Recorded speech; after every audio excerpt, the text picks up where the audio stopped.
Of course it was a Tuesday. Tuesdays were always like this. One minute Tyler Phillips was microwaving dinosaur-shaped chicken nuggets for her perpetually peckish preteen. The next, who knew?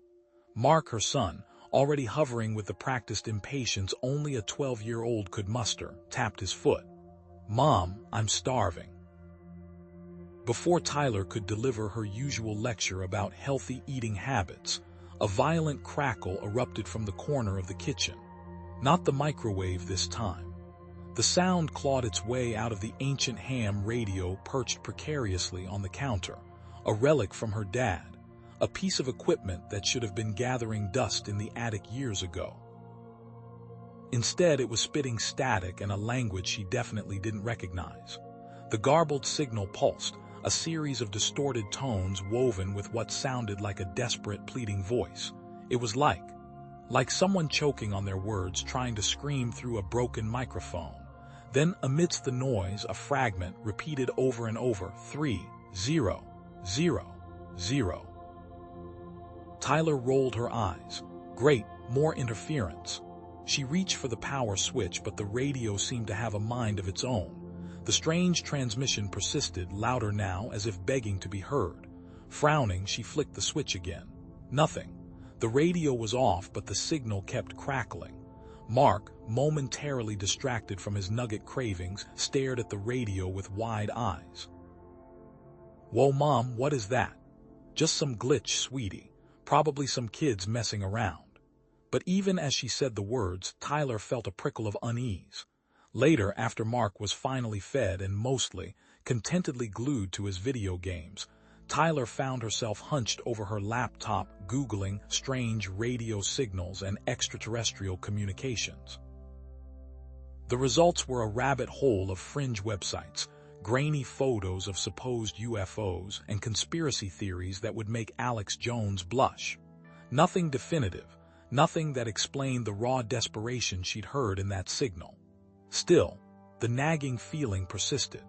The memory of those distorted tones, that fragmented number, kept replaying in her mind. Against her better judgment, Tyler decided to investigate. She powered up the ham radio again, adjusted the antenna, and began using its directional capabilities to pinpoint the signal's origin. The readings led her to a remote, wooded area on the outskirts of town, miles from any known radio towers or human activity. The kind of place where teenagers went to drink cheap beer and make bad decisions, or where things went to be forgotten. As Tyler drove, the familiar landscape of her life, the soccer fields, the strip malls, the endless parade of identical houses faded into the darkness. Her ordinary life, her struggles as a single mom juggling bills and bake sales, felt a million miles away. A life she'd thought she'd made peace with, a life that felt safe. Her thoughts drifted back to her childhood, to the hours spent in her dad's cluttered garage, surrounded by wires, circuit boards, and the comforting smell of solder. He taught her everything she knew about electronics, a hobby she'd once loved, a skill she'd almost completely forgotten she possessed. It had been years since she had even picked up a soldering iron. The road narrowed, the asphalt giving way to a bumpy dirt track. Finally, she reached the coordinates. Tyler killed the engine, plunging the car into near-total darkness. Ahead, through the trees, a faint, otherworldly glow pulsed, like a heartbeat.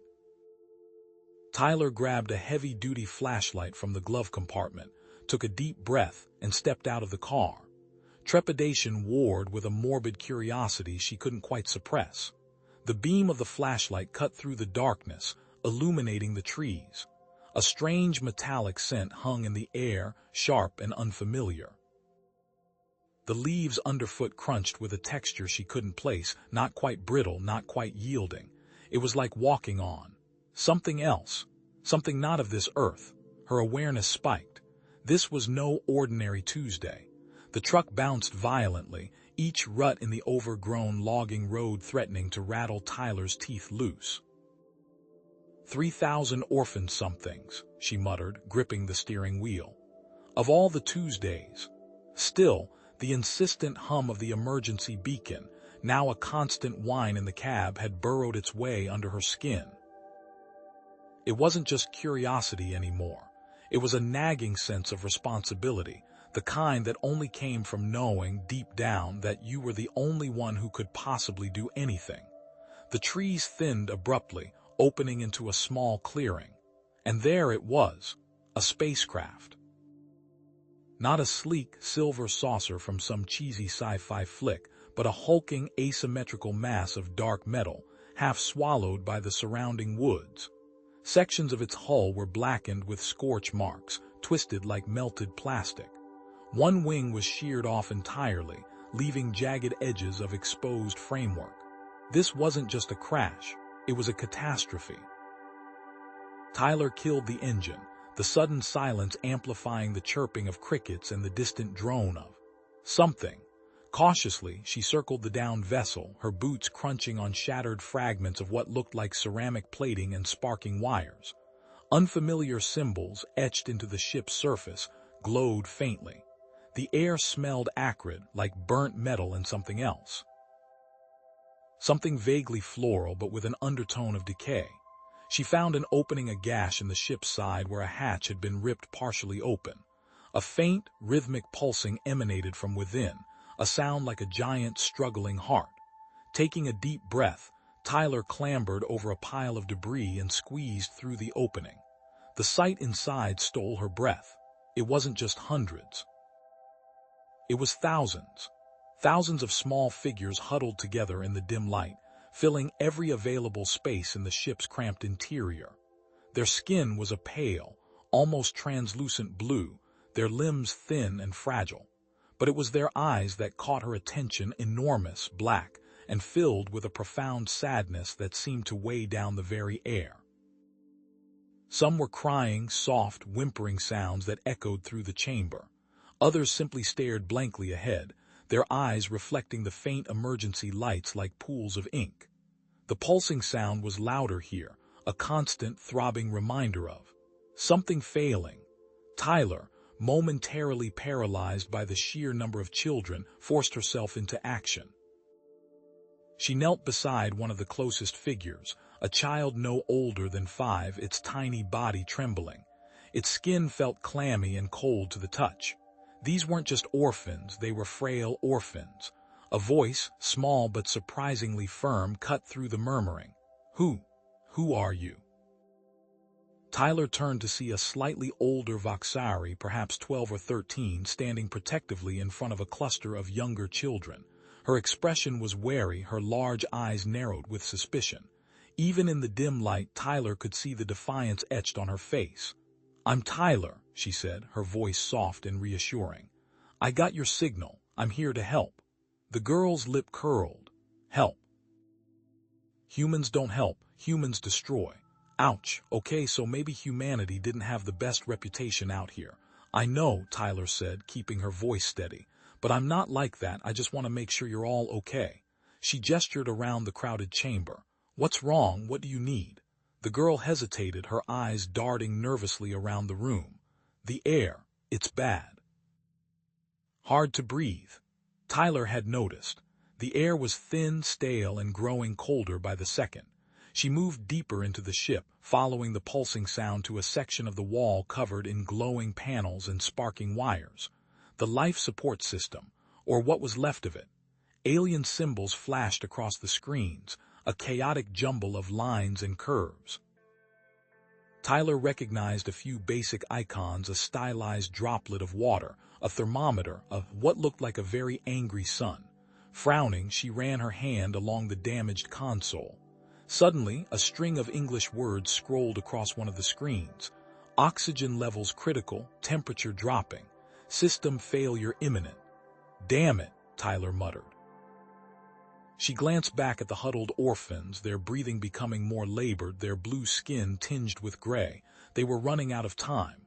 "What does it say?" the girl asked, her voice tight with anxiety. "It says we're in trouble," Tyler replied grimly. "The air's running out. We need to fix this and fast. What's your name?" "Daphne," the girl said reluctantly. I can help. I know some things about the ship. Skepticism warred with desperation in Tyler's mind. She needed all the help she could get. "Okay, Daphne, show me what you know." For the next hour, they worked side by side, Tyler using her limited knowledge of electronics and Daphne providing cryptic instructions in broken English. Tyler ripped wires from damaged consoles, bypassing faulty circuits and rerouting power. Daphne translated symbols and pointed out critical components, her initial distrust slowly giving way to a grudging respect. Montage: Tyler soldering wires with a repurposed lighter, Daphne pointing at a diagram with a trembling finger, Tyler wrapping a leaking pipe with duct tape she miraculously had in her truck. Close up on the orphans' faces, their eyes filled with a mixture of hope and fear. But it wasn't enough. Suddenly, a klaxon alarm blared through the ship, a piercing, ear-splitting wail that sent shivers down Tyler's spine. Red lights flashed, bathing the chamber in an ominous glow. The pulsing sound grew weaker, more erratic. "What's happening?" Daphne cried, her voice rising in panic. Tyler stared at the control panel, her heart sinking. Another message flashed across the screen: critical component failure, irreparable damage, life support system offline. "No," she whispered, her breath catching in her throat. She looked at the orphans, their faces pale and drawn, their bodies shivering in the rapidly cooling air. The ship's internal temperature display blinked ominously, 10 degrees Celsius. 8 degrees. 6. 4 degrees. Then darkness.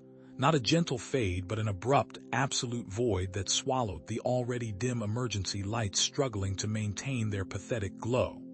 A chorus of frightened chirps and wails erupted from the Voxari orphans, their delicate bodies shivering in the sudden cold. The air, already thin, felt heavier, pressing down on Tyler's lungs. A metallic tang, sharp and unsettling, pricked at Tyler's tongue. She coughed, waving a hand in front of her face, though she couldn't see it. Radiation. Her gut clenched. She fumbled for the salvaged radiation sensor she'd found tucked away in a maintenance panel. The needle jumped erratically, spiking into the red zone before settling on a dangerously high level. "Damn it," she muttered, the word barely audible above the rising tide of alien distress. "Daphne," Tyler called out, her voice strained. "We need to get the little ones out of here. Now." Daphne, her amber eyes wide in the dim emergency lighting, understood immediately. "The aft section," she responded, her voice tight with fear. "Less radiation shielding." Working together, they began the arduous task of moving the youngest and most vulnerable orphans. The narrow corridors designed for the slender Voxari were a claustrophobic nightmare. Each step was a struggle, the weight of the children heavy in Tyler's arms. The orphans, sensing the urgency, clung to her, their small hands grasping at her jumpsuit. Fear was a tangible thing, a suffocating blanket woven from chirps and whimpers. Tyler paused, trying to catch her breath. "Ship's comms," she gasped. "Gotta try."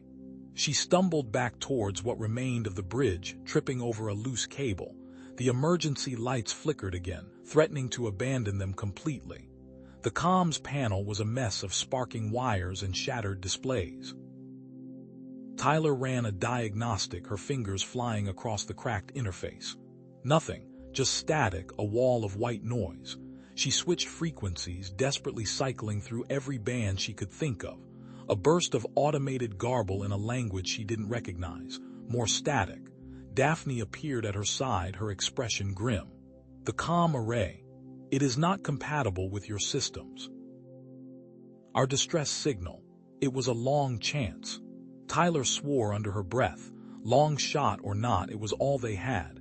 She glanced around the bridge, her eyes scanning for anything she could use. "Radiation shielding," she said, more to herself than to Daphne.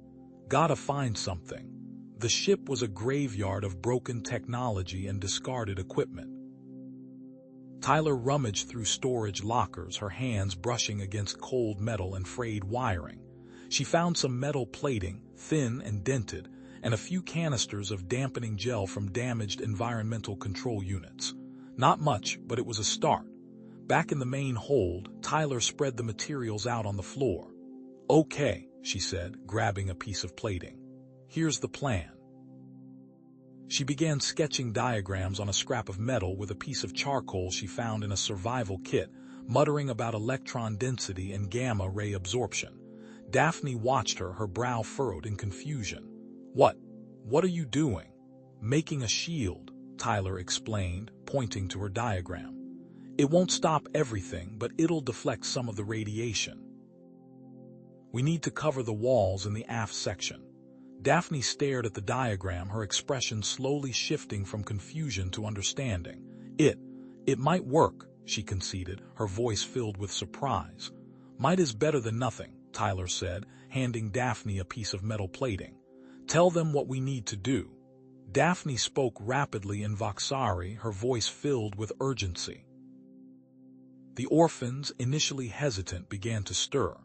They watched Tyler carefully, their large eyes filled with a mixture of fear and curiosity. Gradually, they began to help, carrying the metal plates and canisters of gel, their small hands surprisingly strong.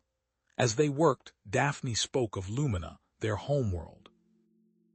She described towering crystalline structures that harvested energy from the stars, and gleaming cities powered by harnessed gravity. She spoke of advanced medical technology that could heal any ailment, and of a society built on knowledge and harmony.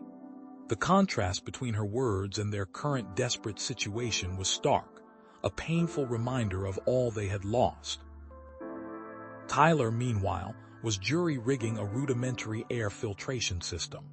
Using salvaged fans and carbon filters from the ship's environmental control systems, she managed to create a makeshift purifier that, while noisy and inefficient, at least circulated the air and removed some of the noxious fumes. Then, another crisis. The ship's water recycling system sputtered and died, its final gurgle echoing through the hold. The water reserves, already low, were now dwindling rapidly. The orphans were becoming dehydrated, their delicate skin dry and flaky. Tyler found a cache of nutrient-paced rations, bland and unappetizing, the color of wet cement. She squeezed a tube onto her finger and tasted it. She gagged. No wonder they're not eating this. She remembered her own pre-teens picky eating habits. Think, Tyler, think. She scavenged the crew quarters, finding a supply of dehydrated fruit, mostly tasteless space apples and rock-hard nutrient berries. Grinding them into a powder, she mixed it with the nutrient paste, creating a slightly more palatable concoction. Daphne watched her, her amber eyes filled with a mixture of surprise and something that almost resembled admiration. You are very resourceful," she said, her voice hesitant. Tyler shrugged, rubbing her temples. A dull ache was beginning to throb behind her eyes and her stomach churned with nausea. "Just trying to keep everyone alive," she said, forcing a smile. "Besides, I'm used to picky eaters." The improvised radiation shields were only partially effective. The klaxon alarm, a piercing shriek that resonated deep in their bones, grew louder, its relentless wail a constant reminder of their impending doom. The radiation sensor continued to fluctuate, spiking erratically despite their efforts. Tyler stared at the sensor, her mind racing. The power core was failing and there was nothing she could do to stop it. The only way to fully protect the orphans was to shut it down completely, but doing so would eliminate all life support, the air filtration, the minimal heating, everything. Daphne approached her, her expression grave. "There is a hidden bay," she said softly. "Emergency escape pods, but what?" Tyler asked, her voice tight with apprehension. "They are designed for Voxari physiology," Daphne explained. "The atmospheric mix, the acceleration. It could be dangerous for humans." Tyler stared at Daphne, her pupils dilating. Radiation poisoning or the unknown dangers of alien escape pods, an impossible choice hanging heavy in the cold, dark air. "Escape pods," Tyler declared, the word echoing in the cramped, flickering corridor. "It's the least worst option. Radiation poisoning now is better than whatever else is waiting for us on this bucket of bolts." She gestured towards the row of battered escape pods lining the wall, their emergency lights blinking erratically. Daphne, her lavender skin tinged with a worried gray, translated Tyler's words into the Voxari clicks and whistles that the orphans understood. There was a murmur of fear, quickly suppressed. "Tell them," Tyler said, her voice firm but gentle, "that we need to be quick but careful. These pods are our only way out, and we're going to make damn sure they work." She omitted the part about the radiation, figuring a little hope wouldn't hurt. As they prepped the children, securing them with makeshift blankets and calming their fears, Tyler felt a wave of dizziness wash over her. She stumbled, catching herself against the cold metal wall. "You okay, Tyler?" Daphne asked, her large eyes filled with concern. "Fine, fine," Tyler waved a hand dismissively. "Just tired. Let's keep moving." She couldn't afford to let them see her falter. Then she saw the problem. The escape pods were designed for Voxari physiology contoured seats, intricate restraint systems, and life support interfaces, all perfectly suited for their slender frames and delicate respiratory systems. None of it was remotely compatible with a human body. Or more importantly, 3,000 human-sized children. "Well, crap," Tyler muttered, surveying the situation. "Looks like we're doing this the hard way." Fueled by lukewarm coffee and sheer desperation, Tyler set to work. She scavenged every scrap of usable material she could find. Ripped sections of the ship's interior padding, discarded wiring, even the tough, flexible plastic from broken storage containers. Using her trusty multi-tool and a whole lot of duct tape, she began to jury-rig adapters for the pods. She fashioned modified harnesses, padding the seats with extra cushioning, rerouting air hoses, and praying to whatever gods might be listening that her modifications wouldn't kill them all. "I'm launching one pod first," Tyler announced, gesturing to one of the less damaged escape pods as a scout. "Make sure the coast is clear." Daphne frowned. "That's reckless, Tyler. We don't know what's out there." "Exactly," Tyler countered. "And I'd rather send a modified pod out first to test it, instead of sending a pod with children inside." While Tyler worked, she noticed something else. The ship's already strained sensors were flickering erratically, displaying unusual readings. Oxygen levels, already critically low, were fluctuating wildly. "Daphne, I need you to listen carefully," Tyler said, pulling her aside. "If anything goes wrong with the launch sequence, if I'm indisposed, you need to manually override it. This button here," she pointed to a small, recessed button on the pod's control panel. "Hold it down for 5 seconds. Got it?" Daphne nodded, her expression serious. "I understand." Tyler clapped her on the shoulder, a rare display of affection. "I trust you." With a final check, Tyler sealed herself inside the scout pod and initiated the launch sequence. The pod shuddered, then with a violent jolt, shot out into the inky blackness of space. Almost immediately, the comms crackled with static, then died. Warning lights blared inside the pod as the trajectory controls went haywire, sending the small craft spinning wildly. Back on the ship, Tyler diagnosed the problem. The failing power core, she realized. It's overloading the pod systems. Damn it.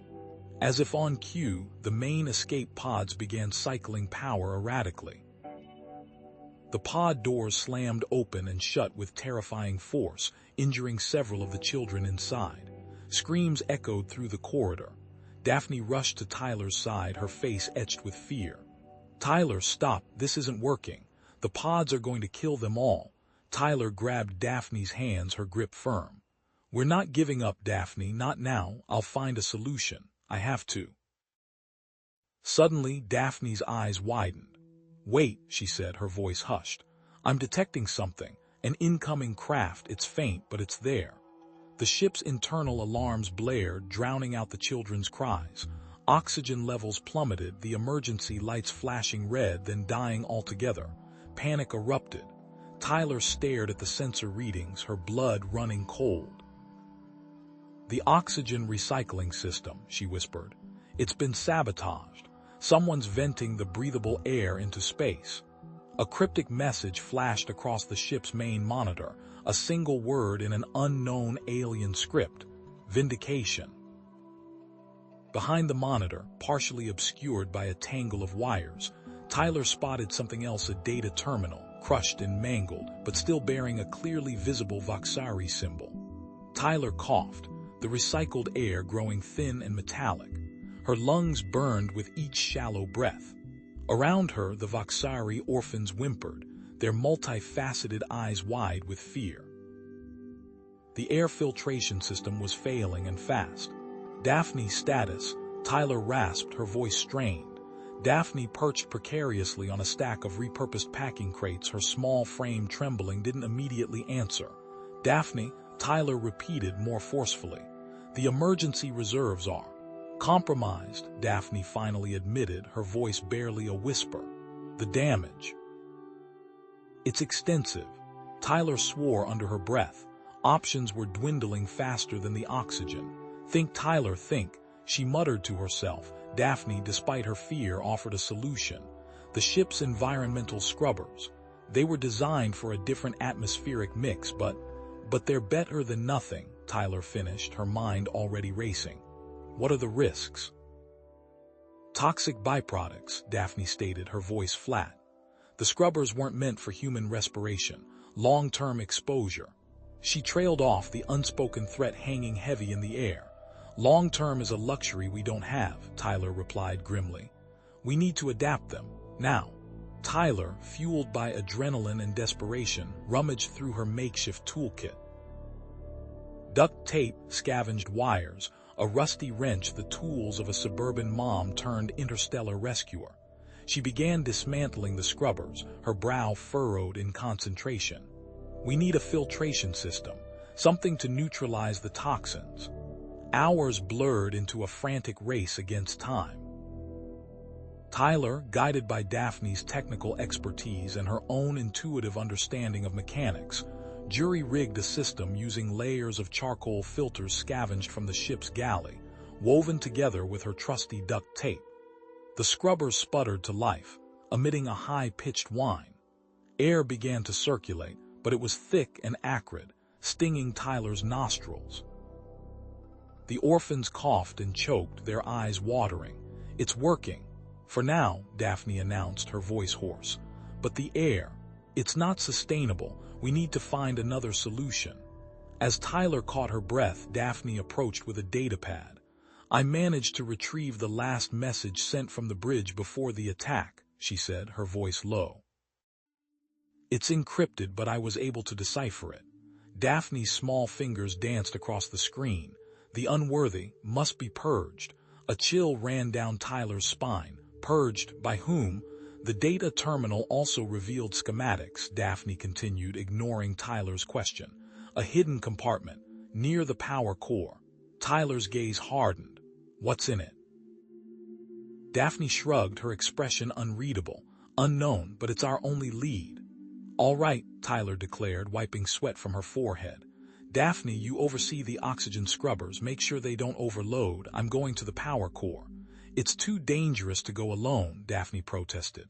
I'm not, Tyler countered, gesturing to a small group of orphans huddled nearby. You kids with me. Safety in numbers. The power core was a labyrinth of flickering lights and sparking wires. The air was thick with the smell of ozone and burning metal. Tyler, armed with a wrench and a fierce dedication, led her small entourage through the maze. Finally, they reached the hidden compartment. It was a small, reinforced alcove concealed behind a panel of conduits. Tyler pried it open, revealing a metal box. Inside, nestled amongst layers of padding, was a detonator. A timer ticked down ominously. Oh, for crying out loud, Tyler muttered. Attached to the detonator was a message scrawled in Voxari script. Let the unworthy burn. Before Tyler could fully process the implications, Daphne's voice crackled over the comm. Tyler, the initial scout pod. It sent a fragmented distress signal before going offline. It's not a safe path. Tyler cursed. Another escape route closed off. All right, new plan. We need to find another way off this ship. Tyler, her mind racing, returned to the escape pod bay. She began examining the power regulation systems, tracing wires and studying schematics. There has to be a way out of this mess. Meanwhile, Daphne made a discovery of her own. Tyler, I found something. A hidden cache of emergency medical supplies, enough to stabilize the injured but not enough for everyone, Tyler finished, her voice grim. Damn it. As Tyler worked, she noticed something peculiar about the escape pods. The power regulators were deliberately damaged, but not in a way that would prevent launch. Instead, they seemed designed to disable the pods mid-flight. The malfunctions, they're tied to the detonator system, Tyler realized, her eyes widening in horror. The saboteur didn't just want to destroy the ship. They wanted to make sure no one escaped. We need to disable the detonators, Daphne said, her voice urgent. In all the pods. Tyler nodded grimly. Let's get to it, but be warned, disabling the system will trigger an alarm. The saboteur will know we're onto them. Working side by side, Tyler and Daphne began dismantling the detonator systems in the pods, their movements swift and precise. Each snip of a wire, each removal of a component was a victory against the saboteur. Suddenly, the ship shook violently. An automated voice blared over the intercom. Hull breach detected. Section 4. Containment protocols initiated. No, Tyler shouted, her heart sinking. The breach. It'll vent the remaining atmosphere. I can reroute available power to seal the breach, Daphne suggested, her voice strained. But it will further compromise the life support systems. Tyler hesitated. It was a Sophie's choice. Seal the breach and save the ship, but doom everyone to suffocation, or let the ship tear itself apart. Seal the breach, Tyler said at last, her voice heavy. We can't survive a hull breach. Daphne rerouted the power. The shaking subsided, but the lights flickered ominously. Oxygen levels plummeted again. We're running out of time, Tyler stated, her voice imbued with urgency. I've accessed the ship's security logs, Daphne announced, her fingers flying across the datapad. The saboteur, their access logs, they lead to a high-ranking Voxari technician. Presumed dead in the initial attack. Presumed dead, Tyler repeated, her legs shaking. So they faked their death and sabotaged the ship from the inside. Why? I don't know, Daphne admitted. But we need to find them, now. All right, Tyler declared, her voice firm. Ship-wide lockdown. I want all the orphans in the escape pod bay. Now, Daphne and I are going hunting.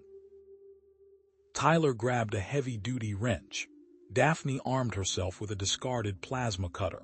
Together, they moved through the ship, silent and determined, hunting the saboteur.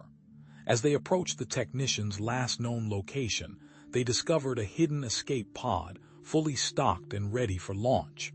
A single occupant was visible inside, their face obscured by a helmet. Before Tyler could react, the hidden pod launched, narrowly missing them as it sped towards open space.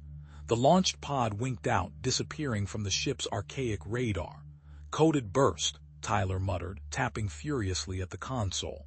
What the hell does that mean? Daphne, her multi-jointed fingers flying across a different set of controls, hissed. They are communicating. Not broadcasting, communicating directly. Her voice was tight, filled with a fear that cut through her usual sarcasm. To someone, expecting it, a low thrum vibrated through the ship's decaying structure. Internal sensors picking up multiple contacts, Tyler announced, her eyes glued to the display. Small, very small, a fleet maybe, closing fast. Tyler stabbed at the comm panel. This is the salvage vessel Hope. We have multiple unidentified vessels approaching, requesting immediate assistance. Galactic Authority, do you copy? Only static answered her. She tried again and again, each attempt met with the same automated silence. Great, just great, bureaucracy in space. Daphne's chitinous fingers tightened on the console. They know we are here. She swiveled, her multifaceted eyes locking onto Tyler's. They believe we are, genetically inferior, carriers of a dormant disease. A garbled message crackled over the comms, resolving into a chillingly clear phrase repeated in Voxari. The unworthy must be purged. The unworthy must be purged. Tyler stared at the sensor readings.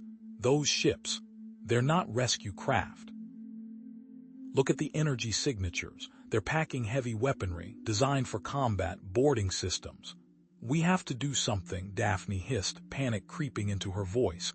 Tyler's mind raced. The escape pods, we can rig them as decoys. Launch them all at once, maybe divert some of those ships. It is a risk, Daphne said, her eyes darting to the weapons locker. Everything's a risk at this point, Tyler retorted, already moving. And I'm not going down without a fight. Help me reroute power to the launch systems. Inside the cramped escape pod bay, Tyler worked with a frantic energy. These detonators. If we overload the capacitors, we can turn these pods into makeshift explosives. Scare them off, at least. The capacitors are unstable, Daphne warned, her voice tight. A miscalculation, and the pods will detonate in the bay. Tyler ignored the warning, her focus laser sharp. Chance I'm willing to take. Help me with these wires. Daphne, with a sigh of resignation, set to work. Soon, the escape pod bay was filled with the smell of ozone and the nervous energy of two desperate souls.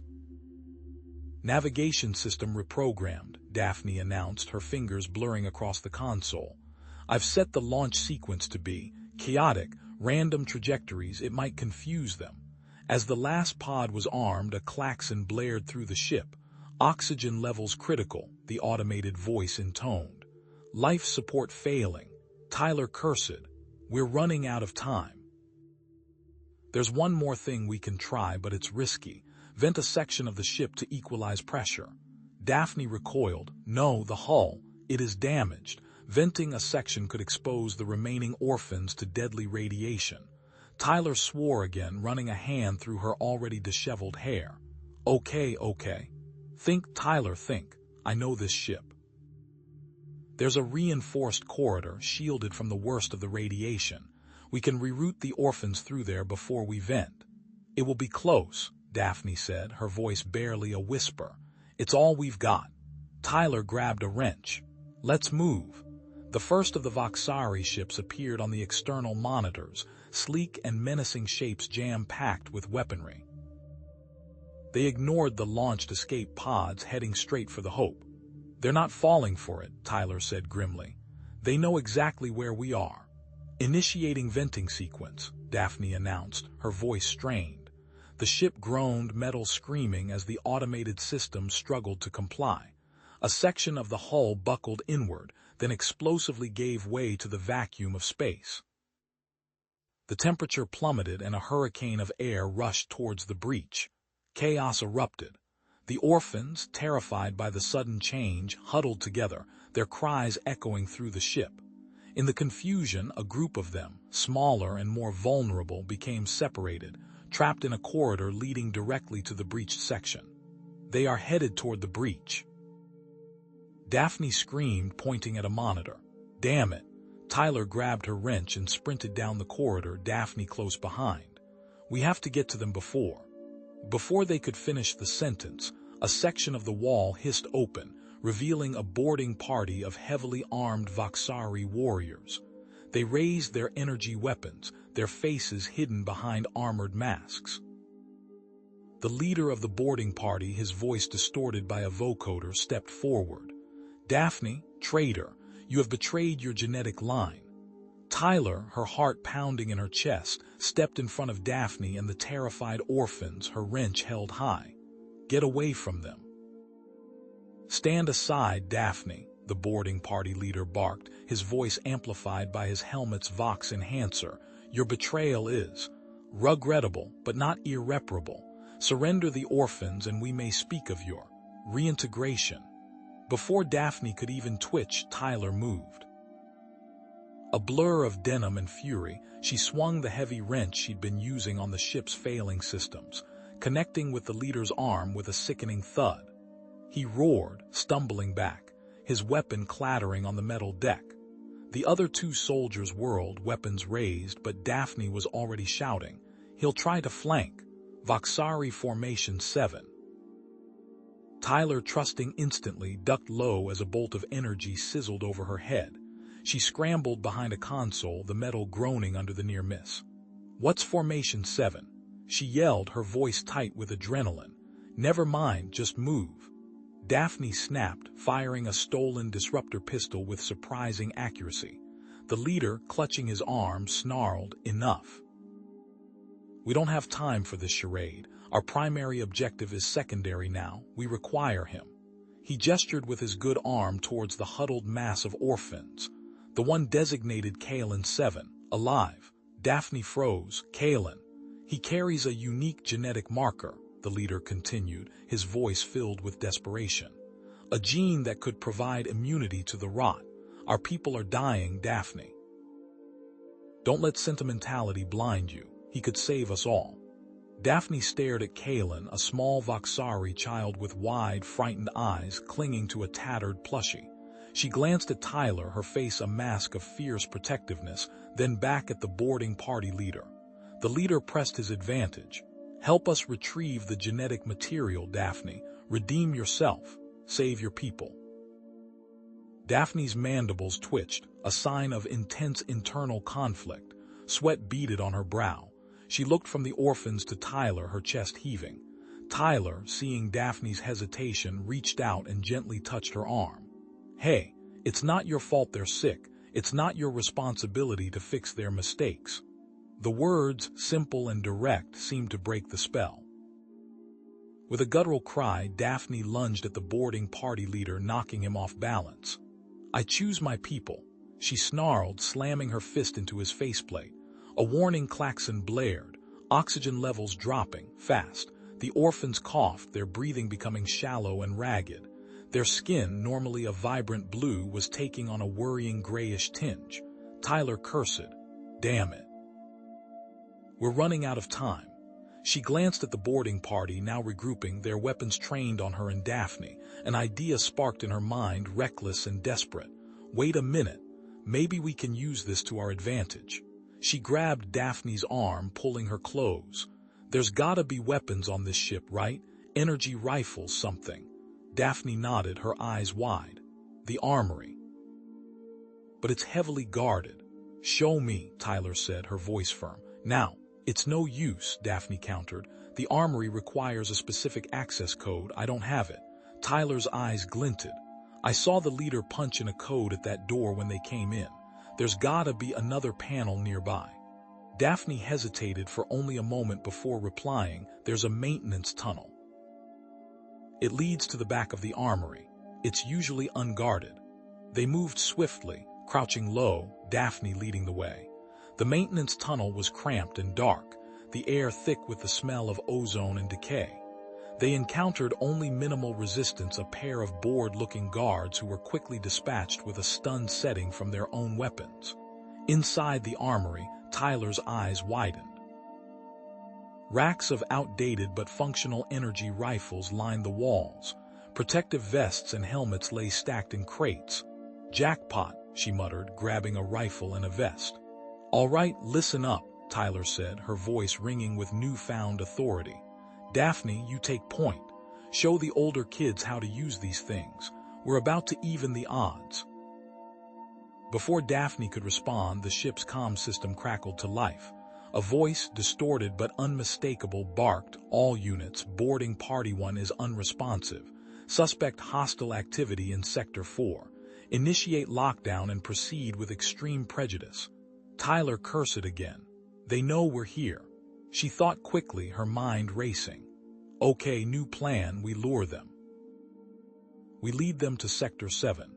Daphne frowned. "Sector 7, that's the radiation leak. It's not safe."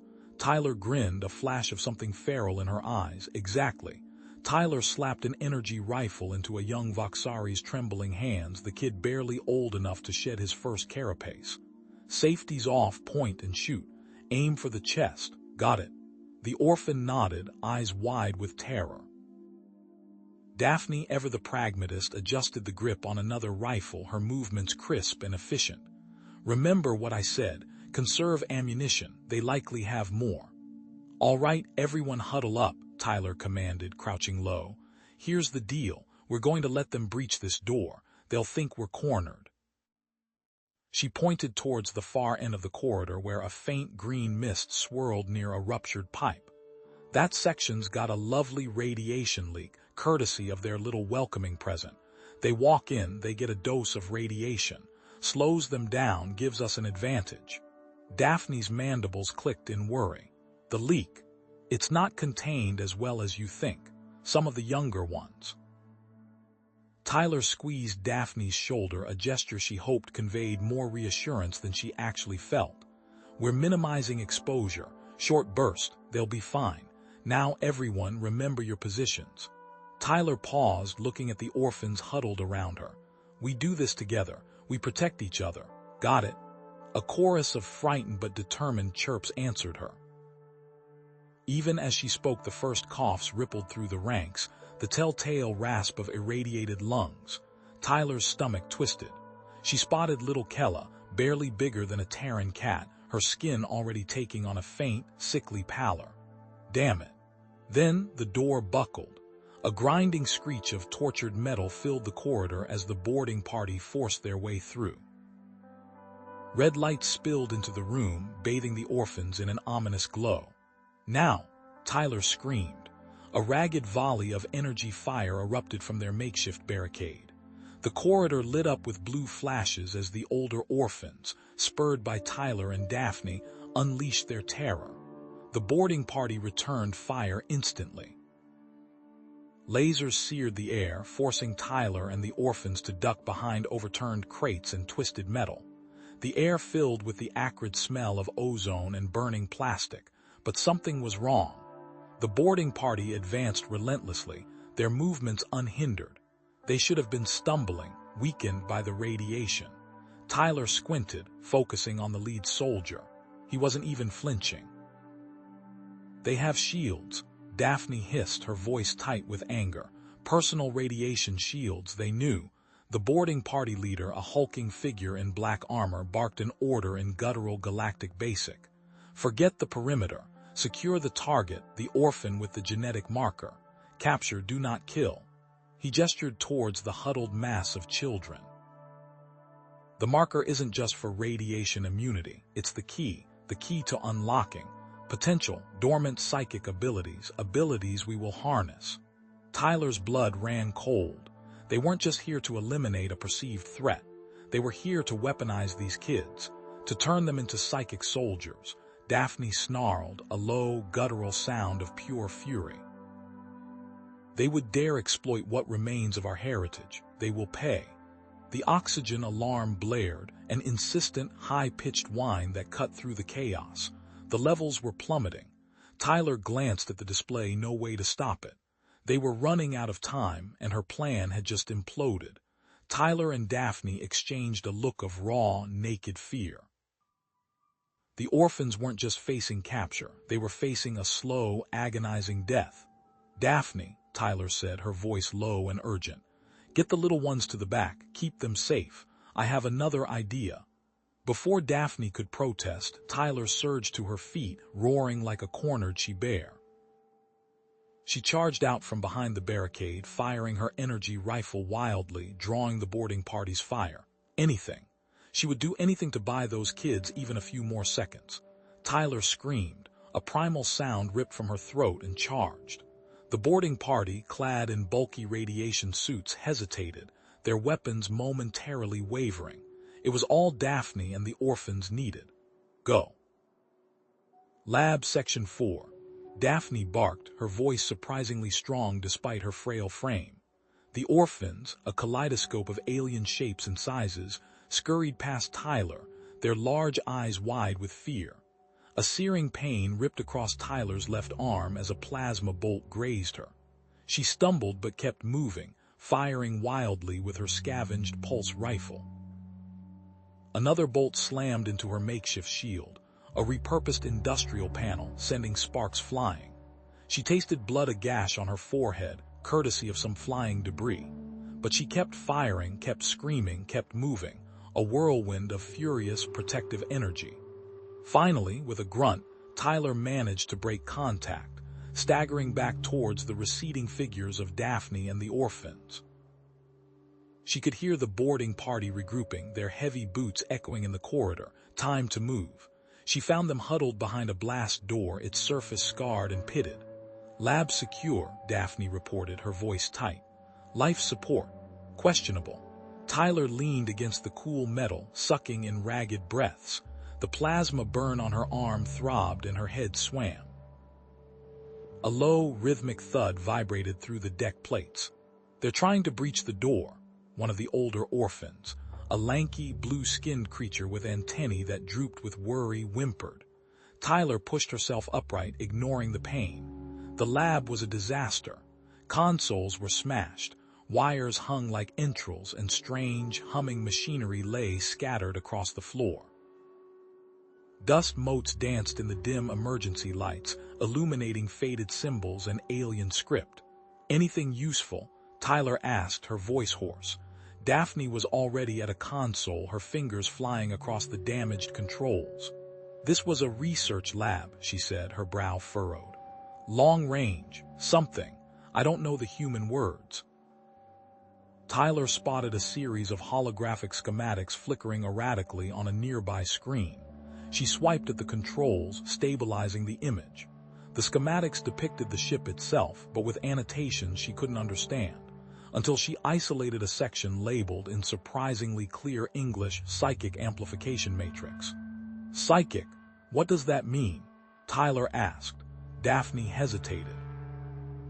The ship, it wasn't just a transport, she said slowly. It was designed to amplify Voxari psychic abilities for galactic communication before the purge. Tyler's eyes widened. Galactic communication, you mean like calling for help? Maybe. Daphne's voice was permeated with doubt. But the matrix is damaged, and even if it wasn't. Tyler followed Daphne's gaze to a cluster of shattered components near the center of the lab. Radiation shielding, she muttered, recognizing the telltale signs of energy discharge. Looks like someone tried to fry their brains. Could this counter the boarding party's radiation suits? Daphne nodded slowly. Potentially, but the equipment is ruined, beyond repair even for us. Tyler limped towards the wreckage, her mind already racing. Ruined maybe, but not useless. She grabbed a severed cable, its ends sparking ominously. We just need to repurpose it. While the boarding party continued their relentless assault on the door, Tyler, with Daphne's reluctant guidance, began to tear apart the damaged equipment. Sparks flew, wires snapped, and the air filled with the acrid smell of ozone. The legend, Daphne said suddenly, her voice barely a whisper, of the great speaker, a Voxari psychic who could communicate across light years. They say she brought peace to the galaxy before everything changed. Tyler glanced up, her hands stained with grime and grease. A legend, huh? Think you could be a great speaker, Daphne? Daphne flinched. Don't be ridiculous, I barely control my own thoughts, besides.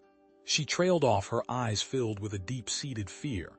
The door groaned, metal screaming against metal. A section buckled inward. They were running out of time. Another plasma blast ripped through the lab, narrowly missing Tyler. Damn it, she yelled. Okay, new plan. I get those shields down, you. Talk to the galaxy, got it. Before Daphne could protest, Tyler was back at the console, furiously rerouting power conduits.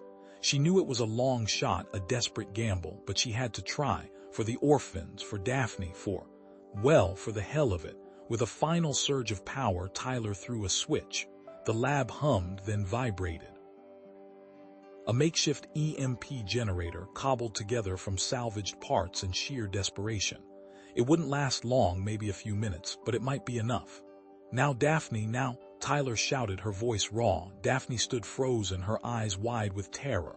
I can't, she whispered. I'm not strong enough, I'm afraid. Tyler grabbed Daphne's hand, her grip surprisingly firm. Afraid? Good, use it. Use the fear, the anger, the pain. Let it fuel you. You can do this, Daphne, I know you can. Reluctantly, Daphne stepped towards the damaged amplification matrix. Her hands trembled as she reached out, her fingers brushing against the cold metal. As she did, the lab lights flickered violently. A low, guttural hum resonated through the ship, growing louder, more intense with each passing second.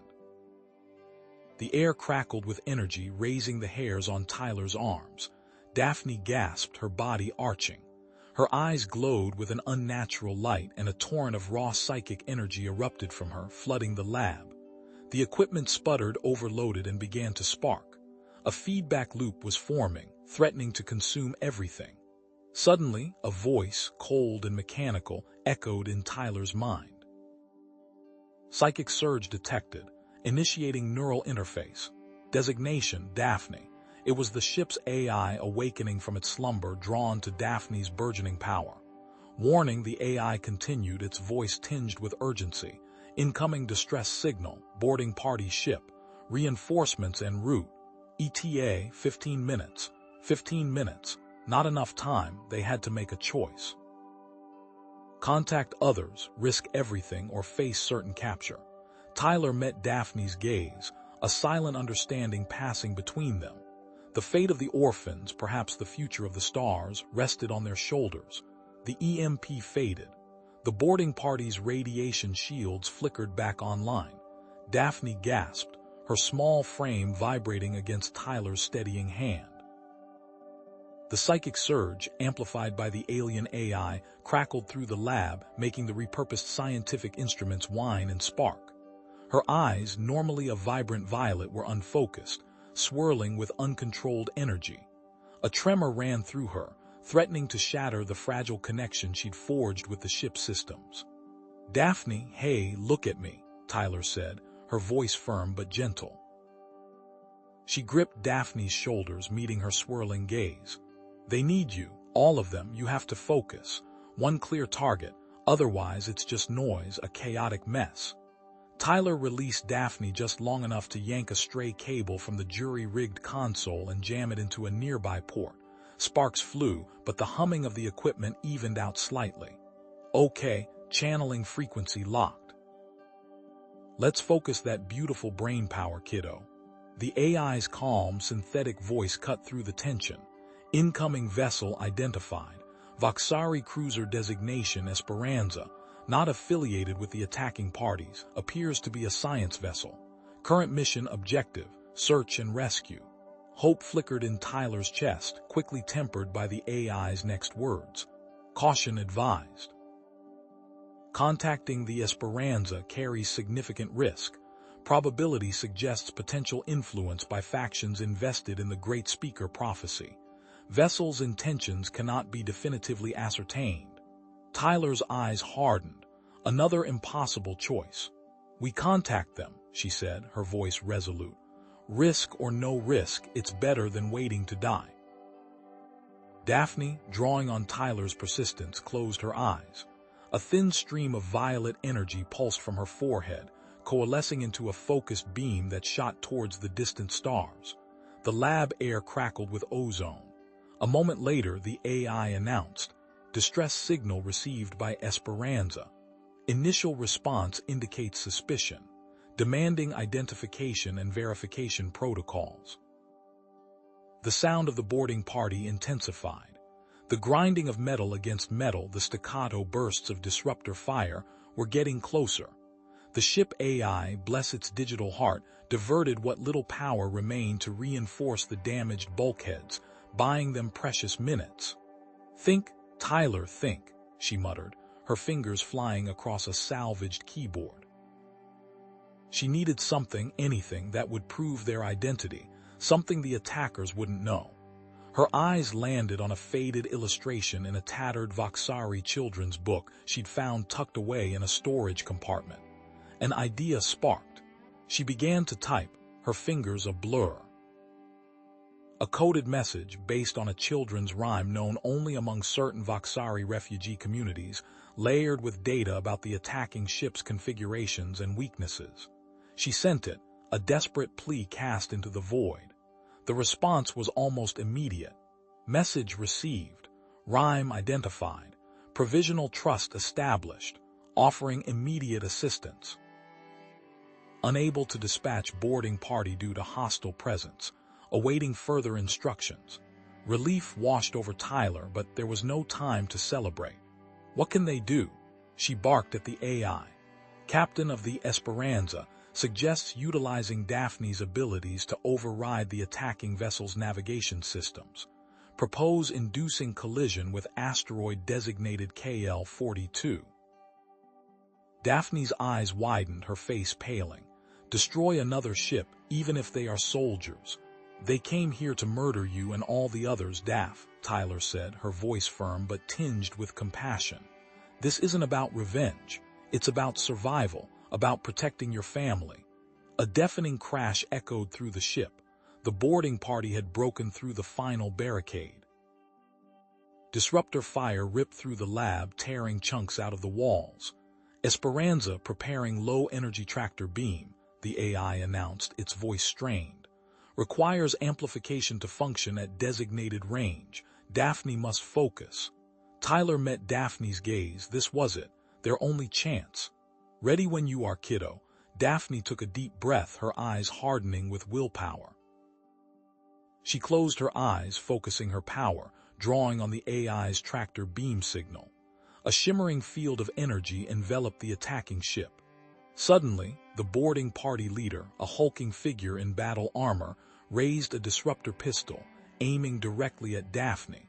Without hesitation, Tyler shoved Daphne aside, throwing herself in front of the blast. Snapping back against the metal of the wall, Tyler didn't move. Daphne stared, her multifaceted eyes wide with disbelief. A thin trickle of blood snaked from beneath Tyler's singed shirt, blooming like a crimson flower against the pale fabric. For a moment, the world seemed to hold its breath. Then, a high-pitched keening escaped Daphne's throat, a sound of pure, unadulterated grief. Rage, cold and sharp, surged through her. The Voxari boarding party, momentarily stunned by Tyler's sudden collapse, found themselves slammed against the walls, their bodies contorted in unnatural angles. One, closest to Daphne, clawed at his throat, his eyes bulging as his own weapon turned against him, the disruptor's energy field choking the air from his lungs. Others simply crumpled, their nervous systems overloaded, reduced to twitching, spasming heaps on the floor. The psychic backlash ripped through Daphne, leaving her temples throbbing, her vision blurring at the edges. Sweat plastered her fur to her skin. She stumbled, catching herself on the edge of the diagnostics console, her breath coming in ragged gasps. But Tyler was still. Adrenaline coursed through Daphne's veins, overriding the pain. She had to do something. Tyler wouldn't want them to give up. Tyler wouldn't want them to die. Tyler would want them safe. With trembling hands, Daphne accessed the Esperanza's communications array, focusing every ounce of her remaining energy on amplifying the crashed ship's tractor beam distress signal. It was a long shot, a desperate gamble, but it was all she had left. Outside in the black void of space, the impossible happened. A faint blue shimmer enveloped the attacking Voxari cruiser. The Esperanza's ancient tractor beam, miraculously still functional, locked on. Slowly, inexorably, the cruiser began to drift. Daphne watched, her chest heaving as the attacking ship was pulled off its trajectory. The asteroid field, once a distant threat, now loomed large. The cruiser, caught in the tractor beam's invisible grip, spun wildly, its engines struggling to compensate. Warning, the ship's AI droned, its voice flat and emotionless. Attacking vessel trajectory compromised. Estimated time to asteroid impact, 72 seconds. Incoming transmission. Designation, Esperanza. Daphne ignored the incoming call, her gaze fixed on the viewport. The attacking ship, a distant speck of light, was now careening towards a particularly large asteroid. A blinding flash, a silent explosion, and then nothing. Attacking vessel neutralized, the AI announced. Incoming transmission from Esperanza remains active. Esperanza is preparing to dock. Estimated time to docking, 3 minutes. Daphne whirled, her eyes narrowed. Dock. They hadn't authorized docking. She scrambled to the comms panel, her fingers flying across the controls. Esperanza, this is the transport ship Vanguard. Identify yourselves and state your intentions." Her voice, amplified by the ship's speakers, echoed through the corridors. A moment of silence, then a calm, almost soothing voice responded. "Vanguard, this is Captain Lyra of the Voxari medical and research vessel Esperanza.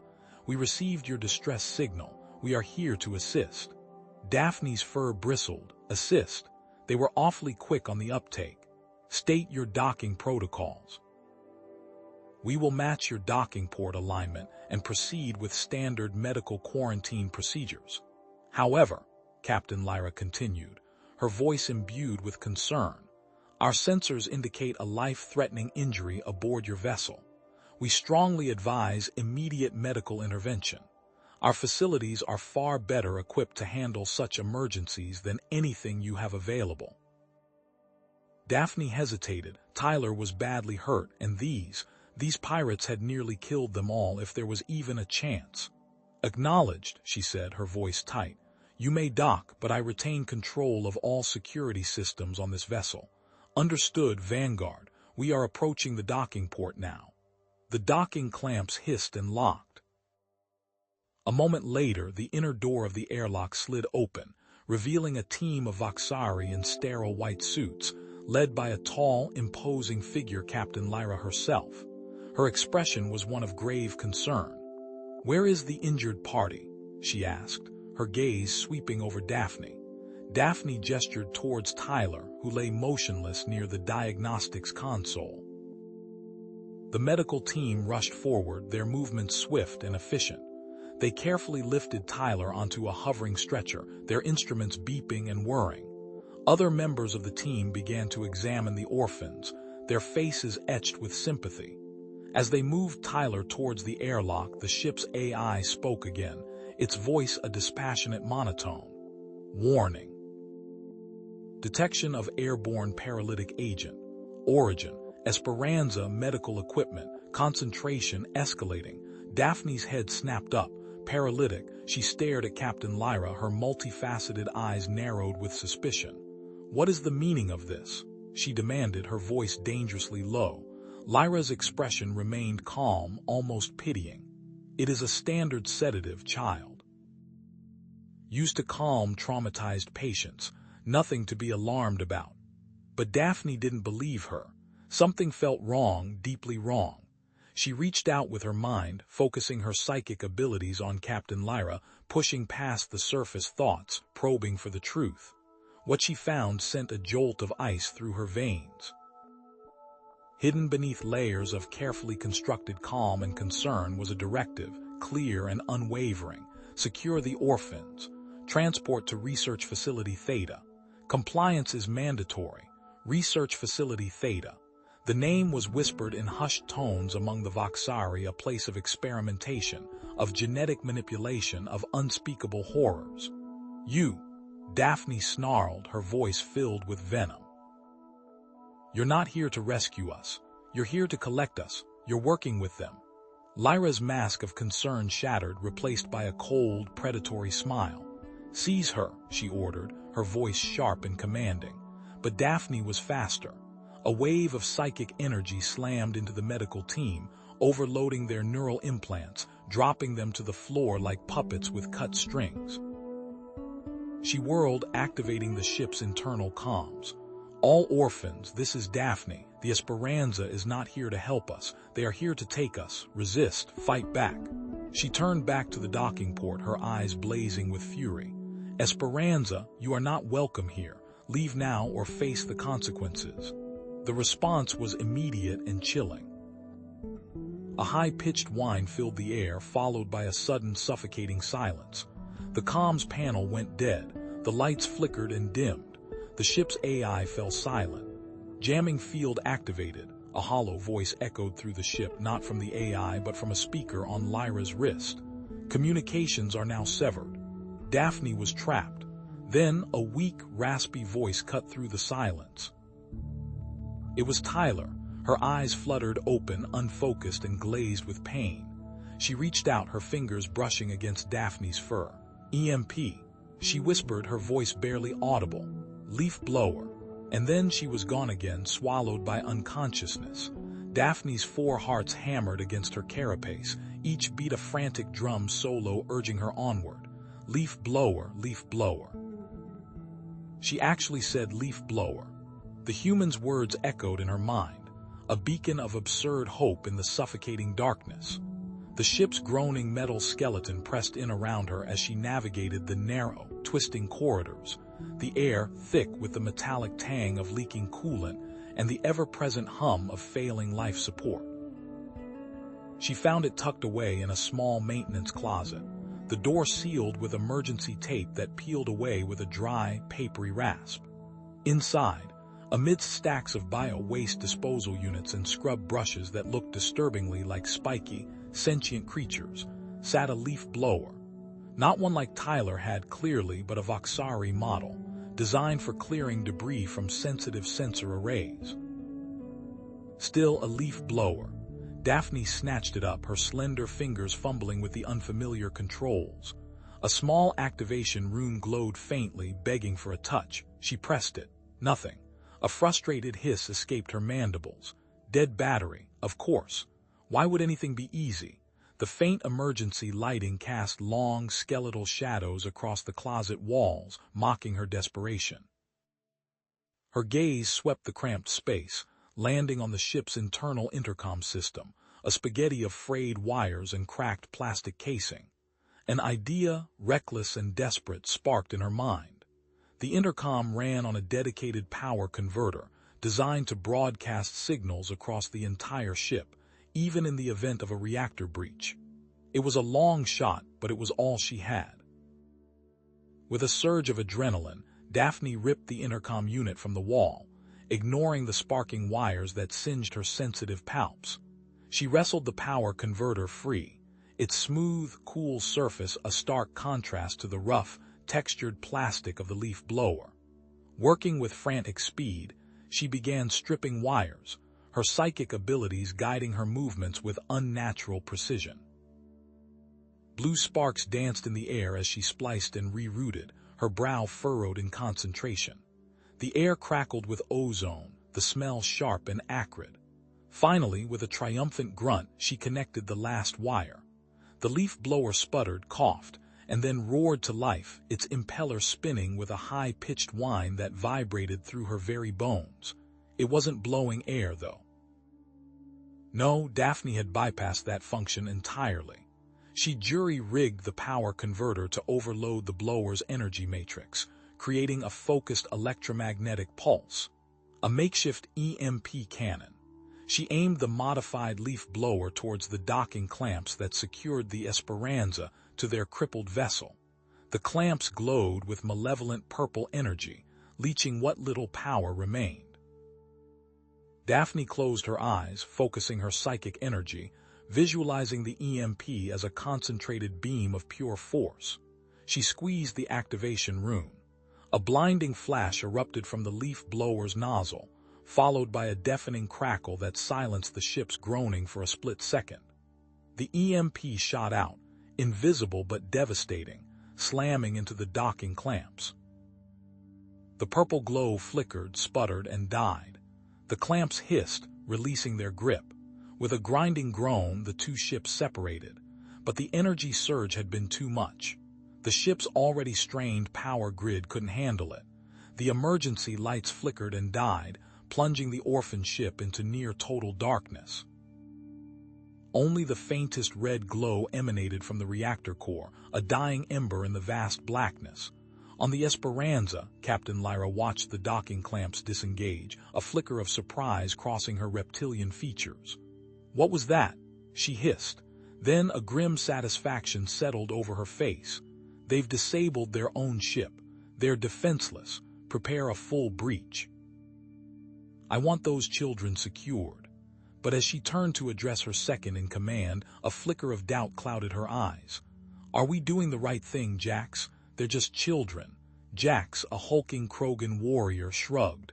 Orders are orders, Captain. Besides, they're Voxari. They're not like us. They're different. Below, in the suffocating darkness of the orphan ship, the boarding party, clad in black armor and equipped with night vision, prepared to enter.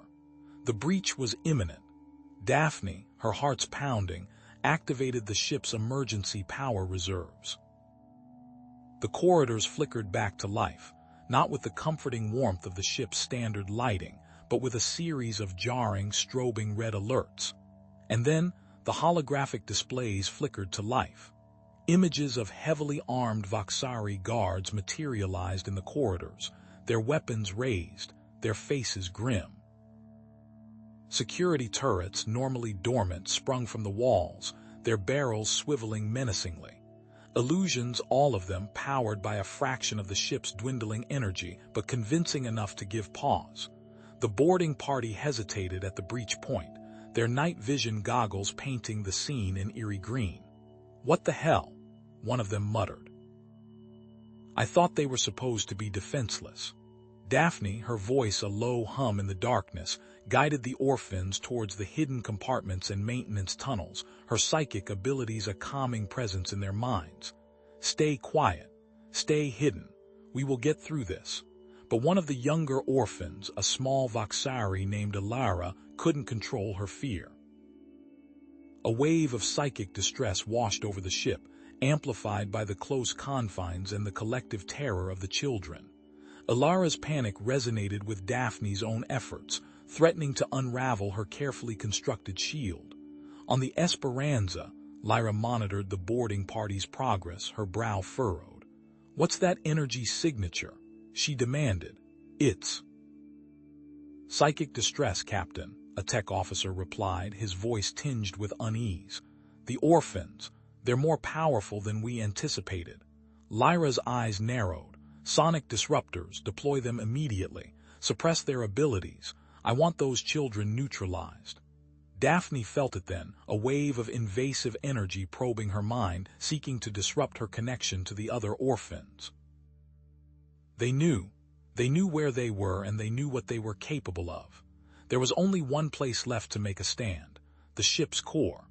With unbreakable spirit, Daphne led the remaining orphans towards the reactor, her mind racing. She had one last card to play, a desperate gamble that could save them all or destroy them completely. Scavenged from the ship's damaged reactor, a series of unstable energy cells, jury-rigged into explosive charges. If the boarding party reached her, she would detonate them, taking them all down with her.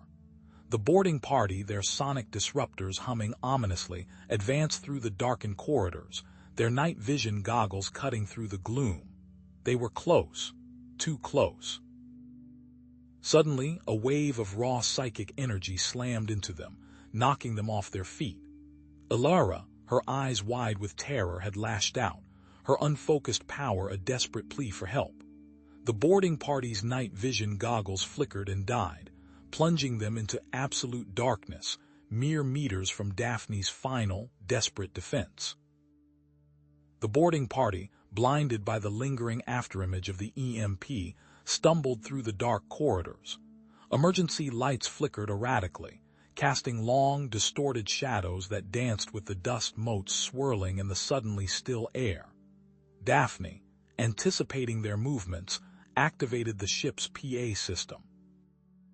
Powered by the emergency backups, it emitted a piercing shriek of ultrasonic frequencies, a sound imperceptible to human ears, but agonizing to the Voxari.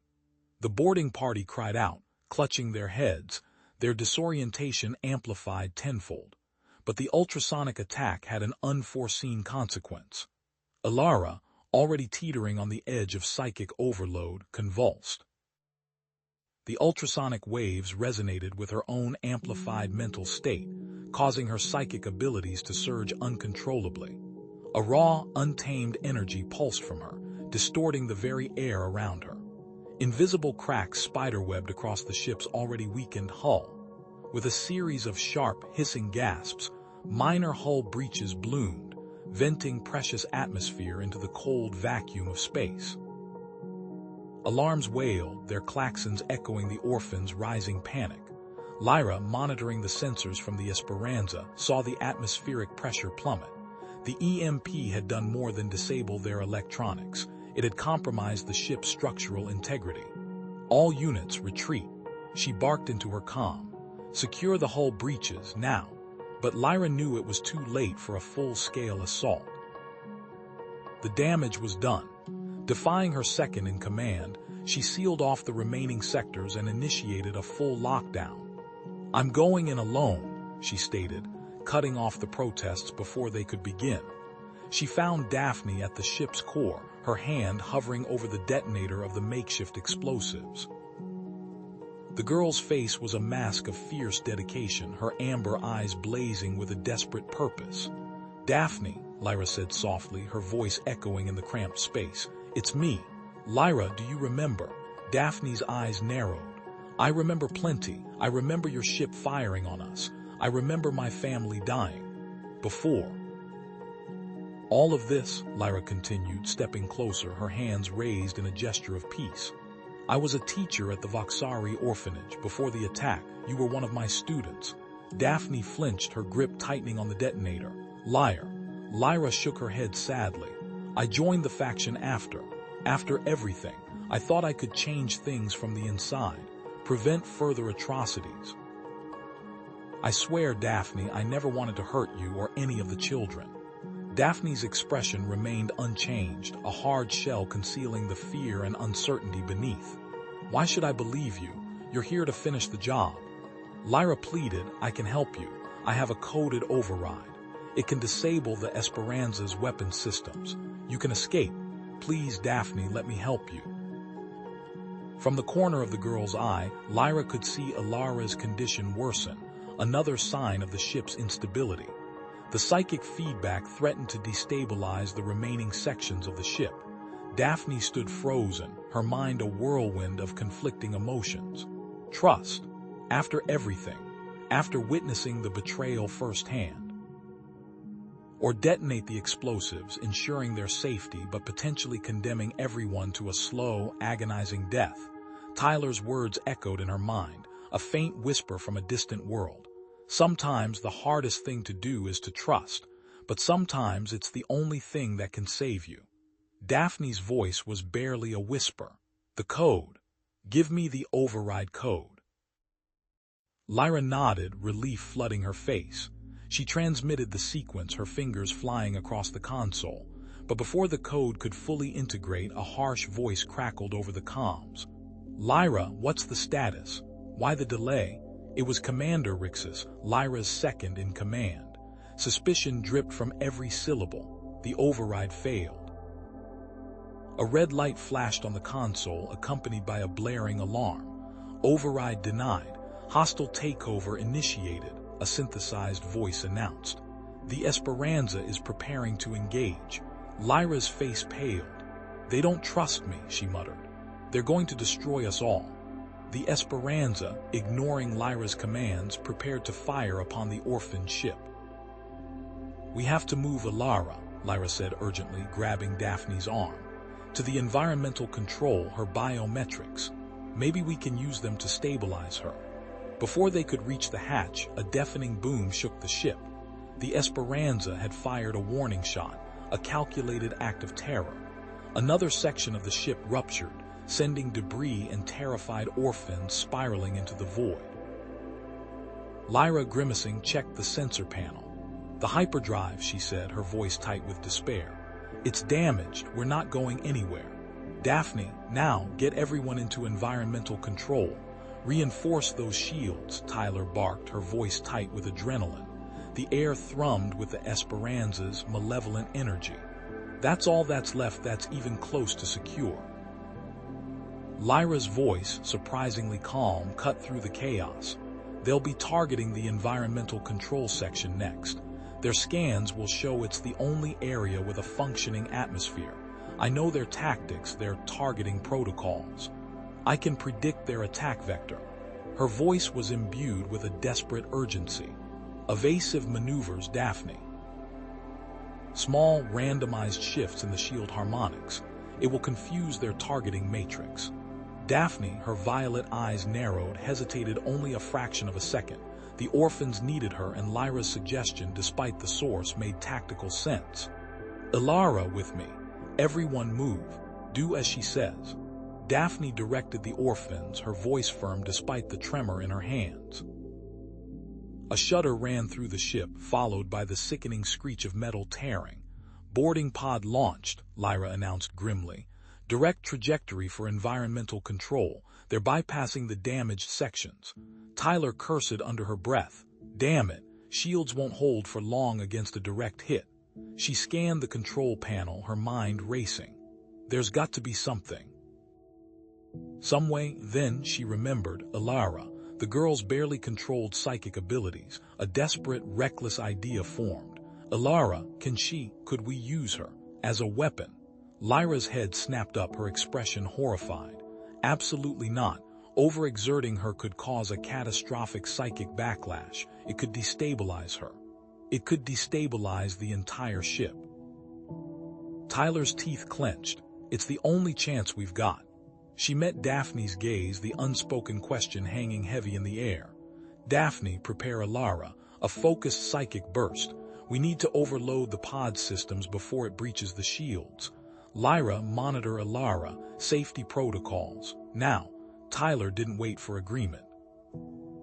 She ripped open a panel, sparks flying as she bypassed safety interlocks. "I need a focused amplifier. Something to channel her energy." She began pulling components from the ship's shattered comms array, her fingers flying across the damaged circuits. Think of it like focusing sunlight with a magnifying glass, just a whole lot more dangerous. The boarding pod slammed against the shields, the impact reverberating through the ship. Alarms blared, a cacophony of impending doom. Daphne knelt beside Alara, her hand resting gently on the girl's shoulder. Alara's eyes were wide with fear, but she nodded, trusting Daphne implicitly. Almost there." Tyler muttered, soldering wires with frantic precision. "Okay, Alara, listen to me. Daphne will guide you. Focus your mind. Think of stopping the pod. Push all your energy. There." The pod slammed against the shields again, closer this time. The metal groaned under the strain. With a deep breath, Alara unleashed her power. A visible wave of energy surged from her, amplified and focused by Tyler's jury-rigged device. Daphne's hand glowed with an eerie light as she directed the flow. The boarding pod shuddered violently. Lights flickered, then died. A moment later, it exploded in a shower of molten metal, sending shrapnel screaming against the environmental control section shields.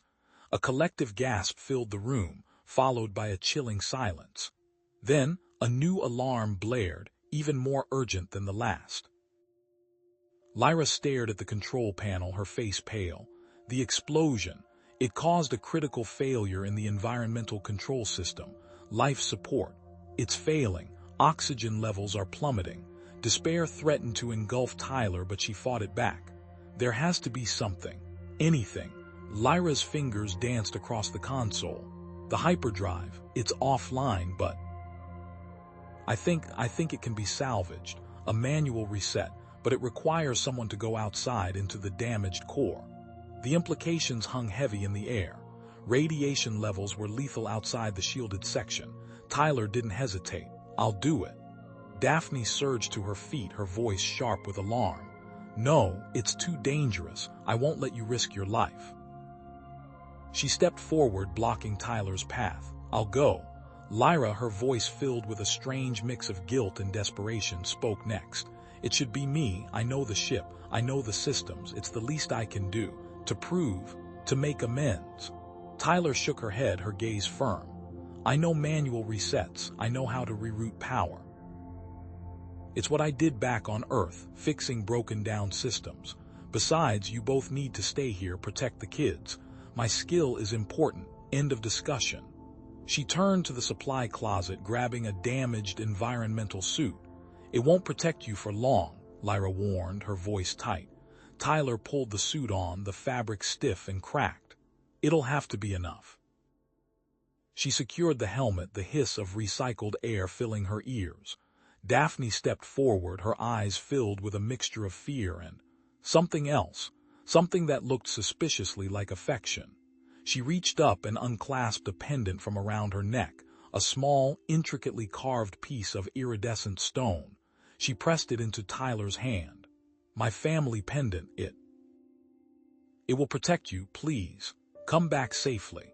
Tyler closed her fingers around the pendant, the cool stone a reassuring weight. She met Daphne's gaze, a silent promise passing between them. With a deep breath, Tyler stepped out into the damaged corridor. The air was thick with the smell of burning metal and ozone. The groaning of the ship was deafening. As she took her first step, she glanced up, through a gash in the hull, and saw the Esperanza pivoting, its weapons array locking onto the environmental control section. She'd been a distraction. They were going to fire. Tyler, seeing the Esperanza charging weapons, realized the attack on the environmental control section was imminent. Brace yourselves.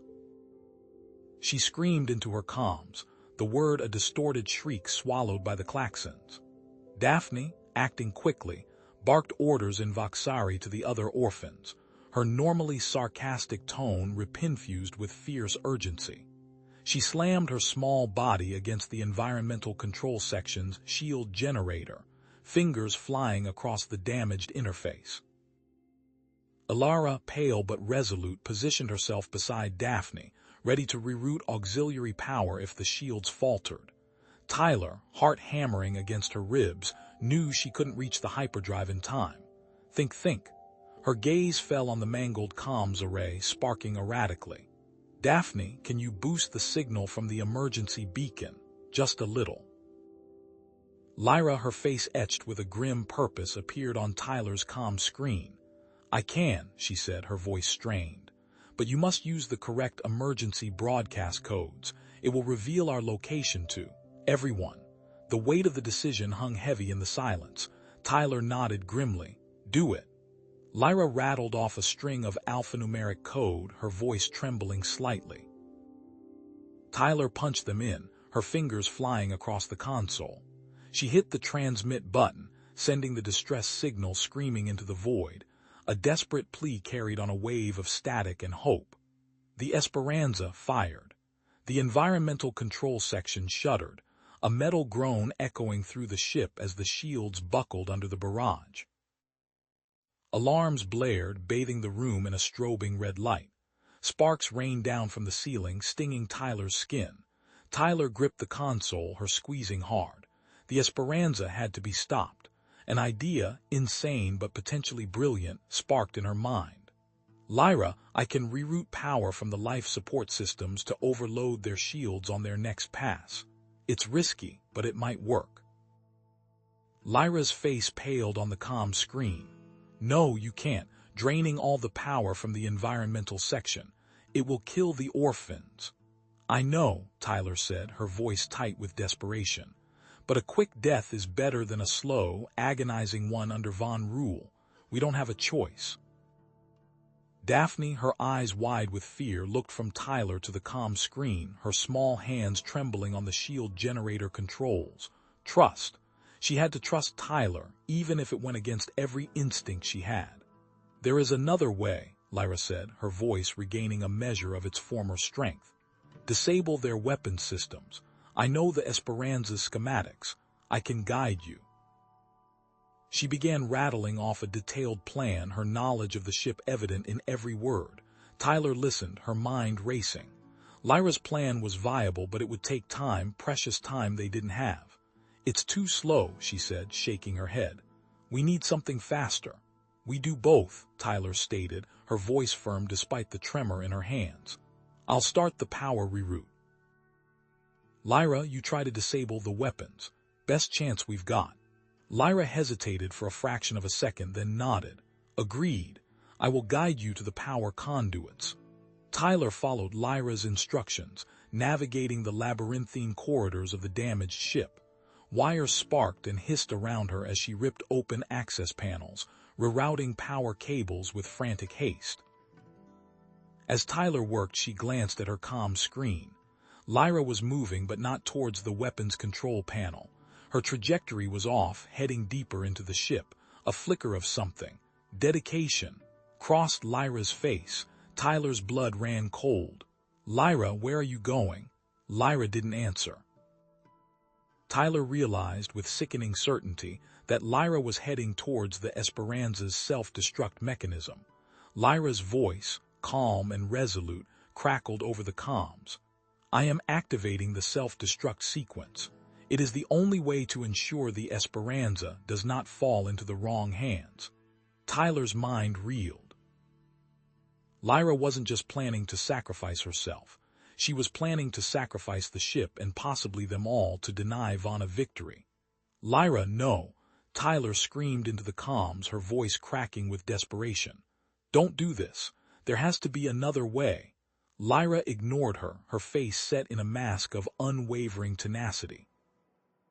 Her fingers danced across the self-destruct console, initiating the countdown. Tyler, seeing no other option, abandoned the incomplete power reroute and sprinted after Lyra, her boots pounding against the metal floor. She had to stop her, even if it meant facing the consequences of her actions. Tyler slammed through the self-destruct control room door, the emergency light strobing red across her face. Lyra stood before the activation console, her hand hovering over the glowing red trigger, fingers tightening. The air crackled with static electricity. "Lyra, stop!" Tyler shouted, her voice echoing in the confined space. Lyra didn't turn. "It's the only way.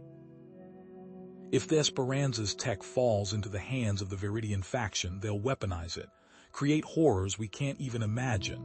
Her voice was tight, strained. "I can't let that happen." Tyler lunged forward, grabbing for Lyra's wrist. "There has to be another way." Lyra twisted, her grip surprisingly strong.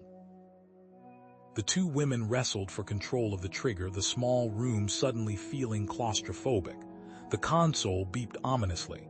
"You don't understand." Lyra gasped, her violet eyes wide with desperation. "They don't just want the tech, it's about the children. Some of them, a specific genetic marker, it makes them susceptible." Tyler grunted, straining against Lyra's resistance. "Susceptible to what?" "Mind control," Lyra hissed, her voice barely a whisper. "The Viridians can use it to turn them into living weapons, force them to fight against their own, against everything." Tyler faltered, the image of the orphans, their innocent faces flashing through her mind. Her grip loosened for a split second. Click. The red trigger depressed. A klaxon blared, deafeningly loud. Lyra cried out, a sound of raw anguish. "I'm sorry, I'm so sorry, I'm a carrier too, I can't let them use me. Even by accident." Tyler, fueled by adrenaline and a surge of protectiveness, slammed her fist down on the console, hitting the disengage button with desperate force. The klaxon wailed, then abruptly cut off. A digital countdown timer glared from the screen. 0500. "Damn it," Tyler roared, her chest heaving. A new alarm blared, higher-pitched and more frantic. Daphne's voice crackled over the comms, imbued with panic. "Tyler, Section 4, environmental controls failing, oxygen levels plummeting, the youngest ones. 5 minutes, self-destruct, suffocating children." The weight of it threatened to crush Tyler. She met Lyra's gaze, seeing a reflection of her own fear and desperation. "We have to fix this," Tyler said, her voice grim. "Both of us." Lyra nodded, her face pale. "I know how to disable the self-destruct. Complex override code. Manual reset at the core computer. I can reroute power to the environmental controls," Daphne said, her voice trembling slightly. "But the partial rerouting you did earlier, it's overloaded the system. I can isolate Section 4, save the children there, but it means shutting down life support to another sector. People will die." Tyler stared at the timer, the numbers ticking down relentlessly. The choice was no longer just about disabling the self-destruct. It was about deciding who lived and who died right here, right now. She looked at Daphne, her image flickering on the console screen. The young Voxari's eyes were filled with a mixture of fear and grit. "Daphne," Tyler said, her voice firm despite the tremor in her hands. "You know the ship. You know the children. You make the call. I trust you." Lyra moved to the console, her fingers flying across the keys, inputting the complex override code. Each keystroke was a tiny hammer blow against the relentless march of the timer. Daphne's breathing was ragged. I don't know." "You do," Tyler insisted. "You have to." Tyler's mind raced.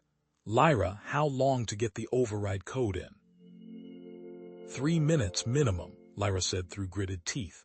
Tyler glanced at her ham radio, sitting innocuously on a nearby shelf. An idea sparked in her mind, desperate but potentially life-saving. I might have something. Daphne, keep me updated on the oxygen levels. Lyra, keep going. She grabbed the radio, already dialing the frequency she'd used to contact her online allies. If I can boost the comms signal, maybe, just maybe. Daphne took a shuddering breath. I have to do it. Section 7. Mostly older children and some of the injured from the attack. I'm rerouting the air. Now. Her voice broke. The console flashed red as Daphne executed the command. A collective gasp seemed to echo over the comms as life support systems in Section 7 flickered and died. Lyra slammed her fist on the console. Almost there. Just a few more lines. The timer ticked down. 0001, 0000. Lyra hit the final key. The console went silent. The klaxon remained silent. The self-destruct sequence. Was it over? But the immediate crisis with the self-destruct was over. Tyler desperately tried to amplify the ship's comms signal through her ham radio. The fate of the Esperanza resting on a fragile connection to allies light years away. And somewhere on the ship, Daphne was dealing with the consequences of her impossible choice. Daphne huddled in the darkened corner of the hydroponics bay, the scent of recycled water and alien vegetation doing little to soothe the churning in her stomach. Bile stung her throat, a bitter reminder of the impossible choice she'd made. Each breath felt like a betrayal, each heartbeat a condemnation. She squeezed her eyes shut, but the faces of those she'd condemned, faces of her people, children, swam behind her eyelids. She couldn't bear to see the faces of those she'd saved, either. The weight of their survival was crushing her. The hushed whispers of the other orphans drifted in from the corridor. Words she didn't understand, but the tone was unmistakable. Anger, confusion, fear. Some were questioning her leadership, their faith shaken by the harsh reality of their situation. Had she truly saved them or merely postponed their demise? A gentle hand touched her shoulder. Tyler. Daphne flinched but didn't pull away. The human woman knelt beside her, her brow furrowed with concern. "Hey," Tyler said softly, her voice a low rumble that cut through the noise. "You okay?" Daphne shook her head, unable to speak past the lump in her throat. How could she explain the agony of choosing which children would live and which would die? How could she justify condemning some to save others? Tyler didn't press. She simply sat beside her, a silent presence in the darkness. After a long moment, she spoke. "You made the best decision you could, Daphne. An impossible decision. But you made it, and you saved a lot of lives." Daphne finally met Tyler's gaze, her violet eyes filled with anguish. "But at what cost?" Tyler squeezed her shoulder. "Leadership isn't about making easy choices, Daphne. It's about making the hard ones, the ones nobody else wants to make. And those choices, they change you, they affect everyone, and we are all in this together." Tyler stood, and with a final pat on Daphne's shoulder, she left the hydroponics bay. Tyler strode to the communications console, her face grim. She flipped the activation switch on the ancient ham radio, the tubes glowing with a faint orange light. "This is Tyler Phillips," she said, her voice clear and strong despite the tremor in her hands. "Aboard the Esperanza, we need assistance. I'm transmitting override codes now. We are also under threat from an attacking Voxari faction. Request immediate support." Static crackled, punctuated by bursts of distorted static. The signal was weak, barely reaching beyond the immediate vicinity of the ship. Tyler adjusted the antenna, her fingers flying across the controls. "Mayday, mayday," she repeated, her voice strained. "This is Tyler Phillips. We need help. Please respond." She continued to broadcast, pouring every ounce of hope she possessed into the faint signal, praying that someone somewhere was listening. Lyra approached the console, her expression grave. "Tyler, I've analyzed the data, the genetic marker. It's present in approximately 20% of the orphans." Tyler turned to her, her heart sinking. 20%, that's a lot. It is, Lyra confirmed. The only way to identify them definitively is through a complex genetic scan. It requires specialized equipment. Can we do it? Tyler asked. Lyra hesitated. I believe we can modify the ship's existing diagnostic tools to perform the scans, but it would take time, resources, and... It's not without risk. Daphne emerged from the hydroponics bay, her face etched with concern. What kind of risk? Any kind of scan may trigger the genetic marker, Lyra responded. Daphne's eyes widened. No, absolutely not. I will not allow any scans. This is what happened to my people before. I will not allow it again. Tyler stepped forward, her voice firm but gentle. Daphne, we need to identify those children. It's the only way to protect them from the faction. But I promise you, we will not do anything without your consent. You will be involved in every step of the process. Suddenly, a piercing alarm blared through the ship, drowning out their conversation. Red lights flashed, bathing the control room in an ominous glow. What is it? Tyler demanded. Lyra consulted the sensors. Ship approaching, high speed. It bears the markings of the enemy Voxari faction. The speakers crackled to life, a harsh, guttural voice filling the control room. Unidentified vessel, this is the Purifier. Surrender the Orphans bearing the genetic marker. Resistance is futile. We will show no mercy. Tyler stepped forward, her eyes blazing with defiance. This is the Esperanza. We will not surrender. These children are under my protection, and I will defend them with my life. The voice on the speaker snarled. Then you have chosen. Poorly, prepare to be boarded. A sharp hiss cut through the room, launching boarding party.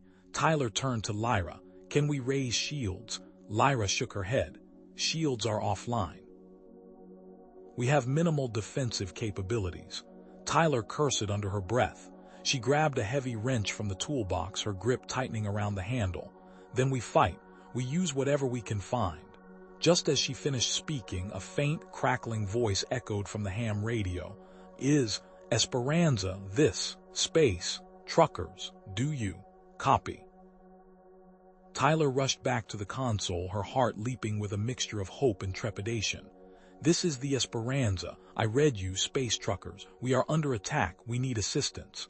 Copy that, Esperanza, the voice replied, clearer now but still distorted by static. We're several hours out. Give us the layout. What kind of tech are we dealing with? Weapons systems, defenses. Tyler hesitated, her mind racing. These truckers could be her only hope, but giving them access to the Esperanza's advanced technology, it was a risk, a huge risk. The sound of metal grinding against metal echoed from the corridor. The boarding party had breached the ship. Tyler gripped the wrench tighter, her squeezing hard. She had seconds to make a choice. The Orphans needed her. But could she trust these strangers? She had to. The boarding klaxons wailed, a brutal counterpoint to the soft whimpers of the Voxari children huddled around her. A tremor ran through the Esperanza, a metallic groan that vibrated in Tyler's teeth. Lyra, status report. They're in, Mom. Lyra's voice crackled over the comms, infused with a fear Tyler hadn't heard before. Section 4, main corridor. They're moving fast. Tyler gripped the repurposed wrench tighter, the cold metal a small comfort against the rising panic.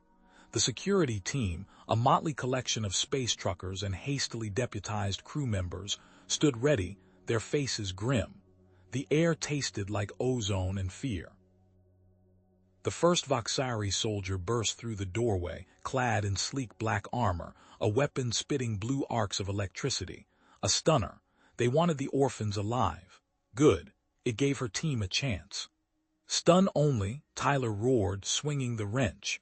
The impact resonated up her arm as she connected with the soldier's helmet. He crumpled, twitching, to the floor. The security team followed her lead, grappling and disarming, focusing on incapacitation rather than lethal force. Daphne, huddled amongst the younger Orphans, her violet eyes wide with terror, suddenly gasped, They're not after all of us. They're looking for specific ones. Tyler's blood ran cold. Lyra, what's the status on that scanner? Almost there, Mom, but it's overheating. The data's coming back fragmented, corrupted. I can't get a clear read on everyone. Another soldier, taller and more heavily armored than the first, rounded the corner, herding a small group of orphans towards him with the business end of his stunner. He was setting up something on the floor, a containment field generator. Tyler's mind raced. Engage the soldier. Protect the orphans directly. Or... Lyra, patch me through to the truckers. Now, Mom, what about just do it? Tyler snapped. She couldn't be everywhere. She had to delegate. Okay, truckers, I'm giving you limited access to the Esperanza's external sensors and schematics. Can you see what I'm seeing? A gruff voice, thick with static, filled her ear. Roger that, Mama Bear. We got visuals. Looks like you got company common from the port side. Ventilation shaft access point. They're trying to flank you. The tactical advice was immediate, precise. It was a lifeline. Ventilation shaft. Got it, thanks. Tyler barked, already barking orders at her team. Diaz, Ramirez with me, were setting a little surprise. Working quickly, Tyler rerouted the ship's ventilation system, flooding the targeted section with a concentrated dose of sleeping gas. A moment later, muffled shouts and the thud of bodies confirmed the trap had worked. Daphne, her face etched with worry, limped towards Tyler, her voice tight with anxiety. Why did you give them access to the ship systems? We can't trust them. What if they betray us? We will lose the ship. Tyler met Daphne's gaze, her own commitment hardening. We need all the help we can get, Daphne. I know it's a risk, but those truckers are the only thing standing between us and those soldiers, between those soldiers and them. She gestured towards the huddled orphans. And if we lose this ship, we make sure every single one of those kids escapes. The comms crackled again. Mama Bear, heads up, we're picking up another energy signature. Second wave brewing on deck 4, starboard side. Looks like they're using some kind of plasma torch to cut through the hull. Damn it, Tyler swore. Diaz, Ramirez, fall back. New breach point, starboard side, deck 4, double time. She watched them sprint away, leaving fewer defenders at the original location. It was a calculated gamble, and one that immediately backfired. Taking advantage of the reduced defenses, one of the Voxari soldiers, a hulking brute with a cruel glint in his multifaceted eyes, managed to isolate one of the orphans, a small, shivering girl with unusually bright antennae. He grabbed her, activating a containment field generator around her, a shimmering blue cage that crackled with energy. Daphne gasped, her voice choked with horror. Ilara, no. She scrambled forward, ignoring the pain in her leg. She's the key. They want her alive. She has the genetic marker, the cure. Tyler's heart lurched. Ilara. The fragmented scans had shown something unique about her genetic code. Now she knew what it was. Fueled by a desperate need to save Ilara, Daphne overcame her trauma and charged towards the soldier, a tiny, injured figure against a wall of black armor. He simply backhanded her, sending her sprawling to the floor, where she lay pinned beneath his heavy boot. Just then the trucker's voice, urgent and strained, blared through the comms. Mama Bear, we got a problem, a big one. Sensors are picking up another ship, common and fast. It's bigger than the first one, capital ship size, and it's lock-in weapons. Tyler stared at the captured Ilara, at the vulnerable Daphne, at the frantic faces of the orphans around her. The boarding party, the second wave, and now, a capital ship capable of vaporizing the Esperanza in a single volley. She was running out of time, and options. The wrench caught the first Voxari soldier square in the faceplate, the sickening crack echoing in the narrow corridor. Tyler didn't wait to see if he went down. She spun, grabbing a fire extinguisher from the wall mount and spraying the next soldier in the face with a cloud of white foam. The alien roared, momentarily blinded, giving Tyler the chance to slam the heavy metal cylinder into his chest. He staggered back, clutching his chest plate, buying her precious seconds. The boarding party, clearly focused on a single objective, pushed past the wounded, their weapons trained further down the corridor.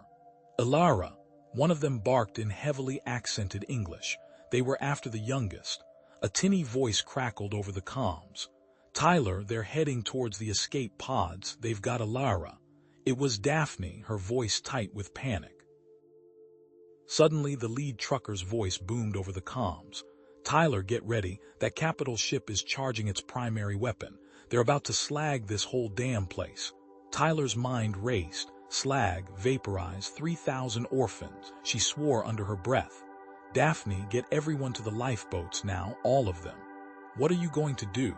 Daphne's voice was tinged with fear. "I have a really, really bad idea," Tyler said grimly. "But it might just work." She scrambled back towards the engine room, the acrid smell of the fire extinguisher foam stinging her nostrils. The truckers were already there, frantically rerouting power conduits and bypassing safety protocols.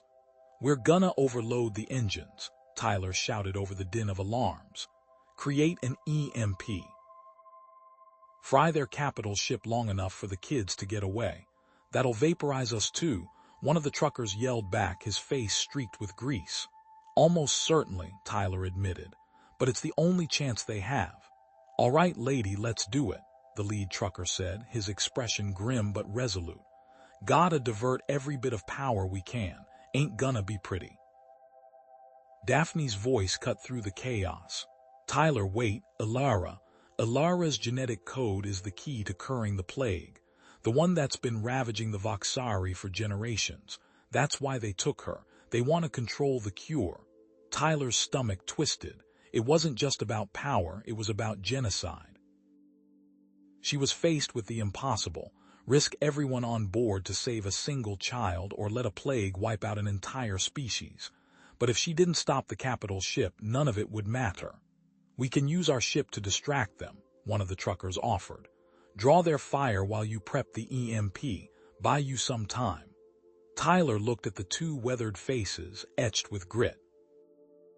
They were willing to risk their lives for a bunch of alien orphans. "You do that? Hell, lady, what's life without a little excitement? Besides," the lead trucker grinned, "those little ankle biters are kinda growing on me." Tyler nodded, her throat tight. "All right, do it. But I'm piloting the Esperanza for the EMP run." "The hell you are," Daphne shouted, her voice crackling with static. "You don't even know how to fly a spaceship properly. You'll get us all killed." "I know this ship, Daphne," Tyler countered, her voice firm. "I know its systems, and I'm not letting anyone else take this risk. Besides," she added, a flicker of defiance in her eyes, "I'm pretty damn good at figuring things out." "It's too risky, Tyler," Daphne pleaded. "You could mess it up and we'd all be doomed. Please reconsider." "The risk of doing nothing is far greater," Tyler said, meeting Daphne's frantic gaze. "I'm not letting those kids become lab rats or worse, not while I can still breathe."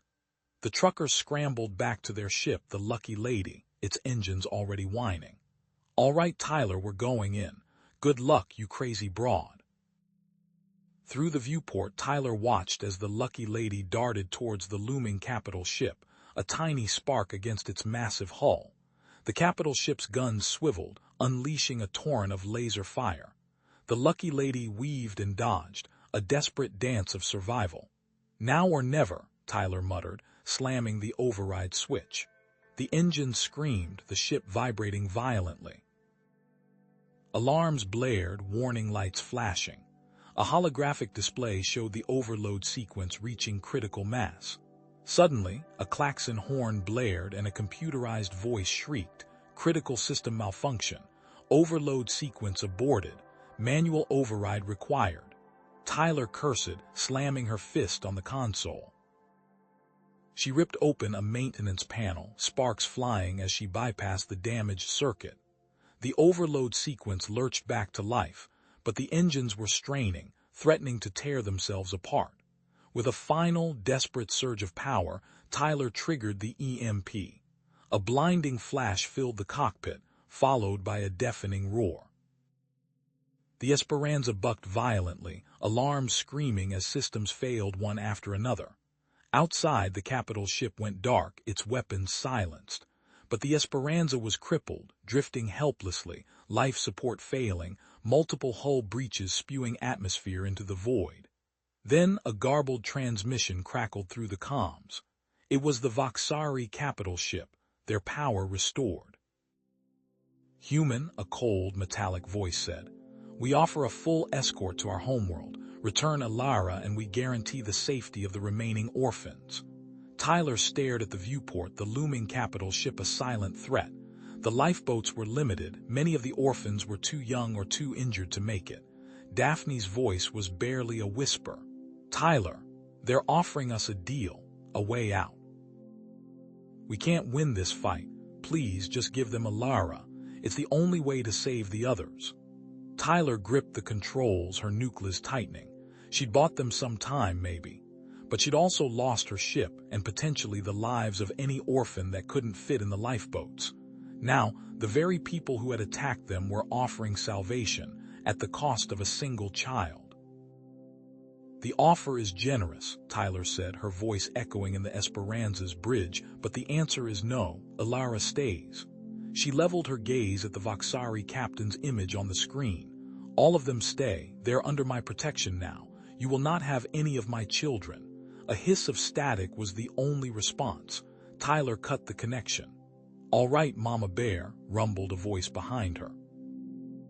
Big Joe leaned in, wiping grease from his brow. "We bought you some time. Capital ship's distracted for now.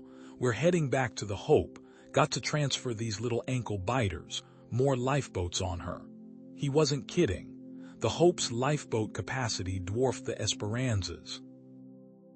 As the space truckers efficiently shepherded the orphans towards the transfer point, Daphne approached Tyler, her multifaceted eyes unusually bright. "Human. Tyler," she began, her voice wavering slightly. We have witnessed your willpower, the bond. It is undeniable." She paused, then spoke with newfound conviction. "I pledge my allegiance. I will follow your lead." "We all will." Tyler managed a tired smile. "Good, because I have an idea." She pointed to the Esperanza's flickering control panel. "This old girl still has some fight left in her. Let's see if we can't send a little message." Working swiftly, Tyler, with the trucker's assistance, rerouted power to the Esperanza's long-range communication array. "I'm patching into the old ham radio frequency," she explained. "It's a long shot, but..." Suddenly, alarms blared. The capital ship was charging its weapons. "They're not giving up," Big Joe roared. "Time's up, we gotta go." Tyler ignored him. Almost there." She punched a series of commands, then turned to the others. "Remember that EMP generator we found in storage? Turns out with a few modifications." She grinned. "We can focus the burst, aim it right at their weapon systems." Working together, they jury-rigged the EMP generator, aiming it at the capital ship. The moment the enemy ship fired, Tyler unleashed the EMP. A wave of energy pulsed outwards, and the capital ship's weapons abruptly powered down. "That'll buy us some time," Tyler said, breathing heavily. Then the impossible happened. A cacophony of hails flooded the comms, each one louder than the last. Screens flickered to life, revealing a ragtag fleet of ships, freighters, modified transports, and even a few decommissioned military vessels. "This is the Wanderer," one voice boomed. "Responding to distress signal. Stand down, Voxari. You are outgunned and outmatched." "The Stardust Drifter reporting in," another voice crackled. "We got your back, little mama." Tyler stared in disbelief. "What? How?" Big Joe chuckled. "Remember that ham radio hobby of yours? Turns out you weren't just talking to empty space. There's a whole network out there, independent traders, former military, folks who don't like bullies." The Voxari capital ship, crippled and surrounded, made a desperate attempt to jump to hyperspace. But the EMP had done its work. The damaged engines sputtered, then detonated in a spectacular, silent explosion. The arriving ships moved in, their crews already deploying medical teams and preparing for evacuation. As the orphans were carefully transferred, medics administered the synthesized genetic code to each child, a cure for the Voxari plague finally within reach. Daphne approached Tyler, her expression unreadable. Then she took Tyler's hand. "Thank you," she whispered, her voice thick with emotion. "Mom." A wave of warmth washed over Tyler. It was official. She was Mom. Amidst the chaos and relief, a representative from the arriving fleet approached Tyler. "Ms. Phillips," he said, "we are authorized to offer you any assistance you require. Resources, personnel, a permanent sanctuary. Anything to help you care for these children." Tyler looked at the sea of alien faces, their eyes filled with hope and trust. She thought of Alara, sleeping soundly in a nearby transport, and of Daphne standing beside her, her hand still clasped in hers. "I accept," she said, her voice firm. "I'll need land, a lot of land, and a whole lot of dinosaur-shaped chicken nuggets." Years later, the sanctuary thrived. A sprawling complex of repurposed habitats and human-designed living spaces, it was a testament to human ingenuity and compassion. Tyler, now a renowned figure, walked through the bustling grounds, surrounded by her ever-growing family. As dusk settled, she gathered the orphans in a large, cozy room. Human and Voxari children snuggled together, their faces illuminated by the soft glow of a holographic projector. Tyler opened a worn book, a collection of human and Voxari folktales. She began to read, her voice a soothing balm against the day's adventures. The stories blended seamlessly, tales of brave knights and cunning tricksters, of star-crossed lovers and impossible journeys. As she read, she glanced at Daphne, who sat beside her, a small smile playing on her lips. The room was filled with the soft murmur of voices, the rustle of blankets, and the gentle rhythm of Tyler's voice. It was a chaotic, imperfect, but utterly loving family. Tyler smiled. This was her purpose. This was her home. And as she looked at her children, she knew that even in the vastness of the galaxy, there was no place she would rather be.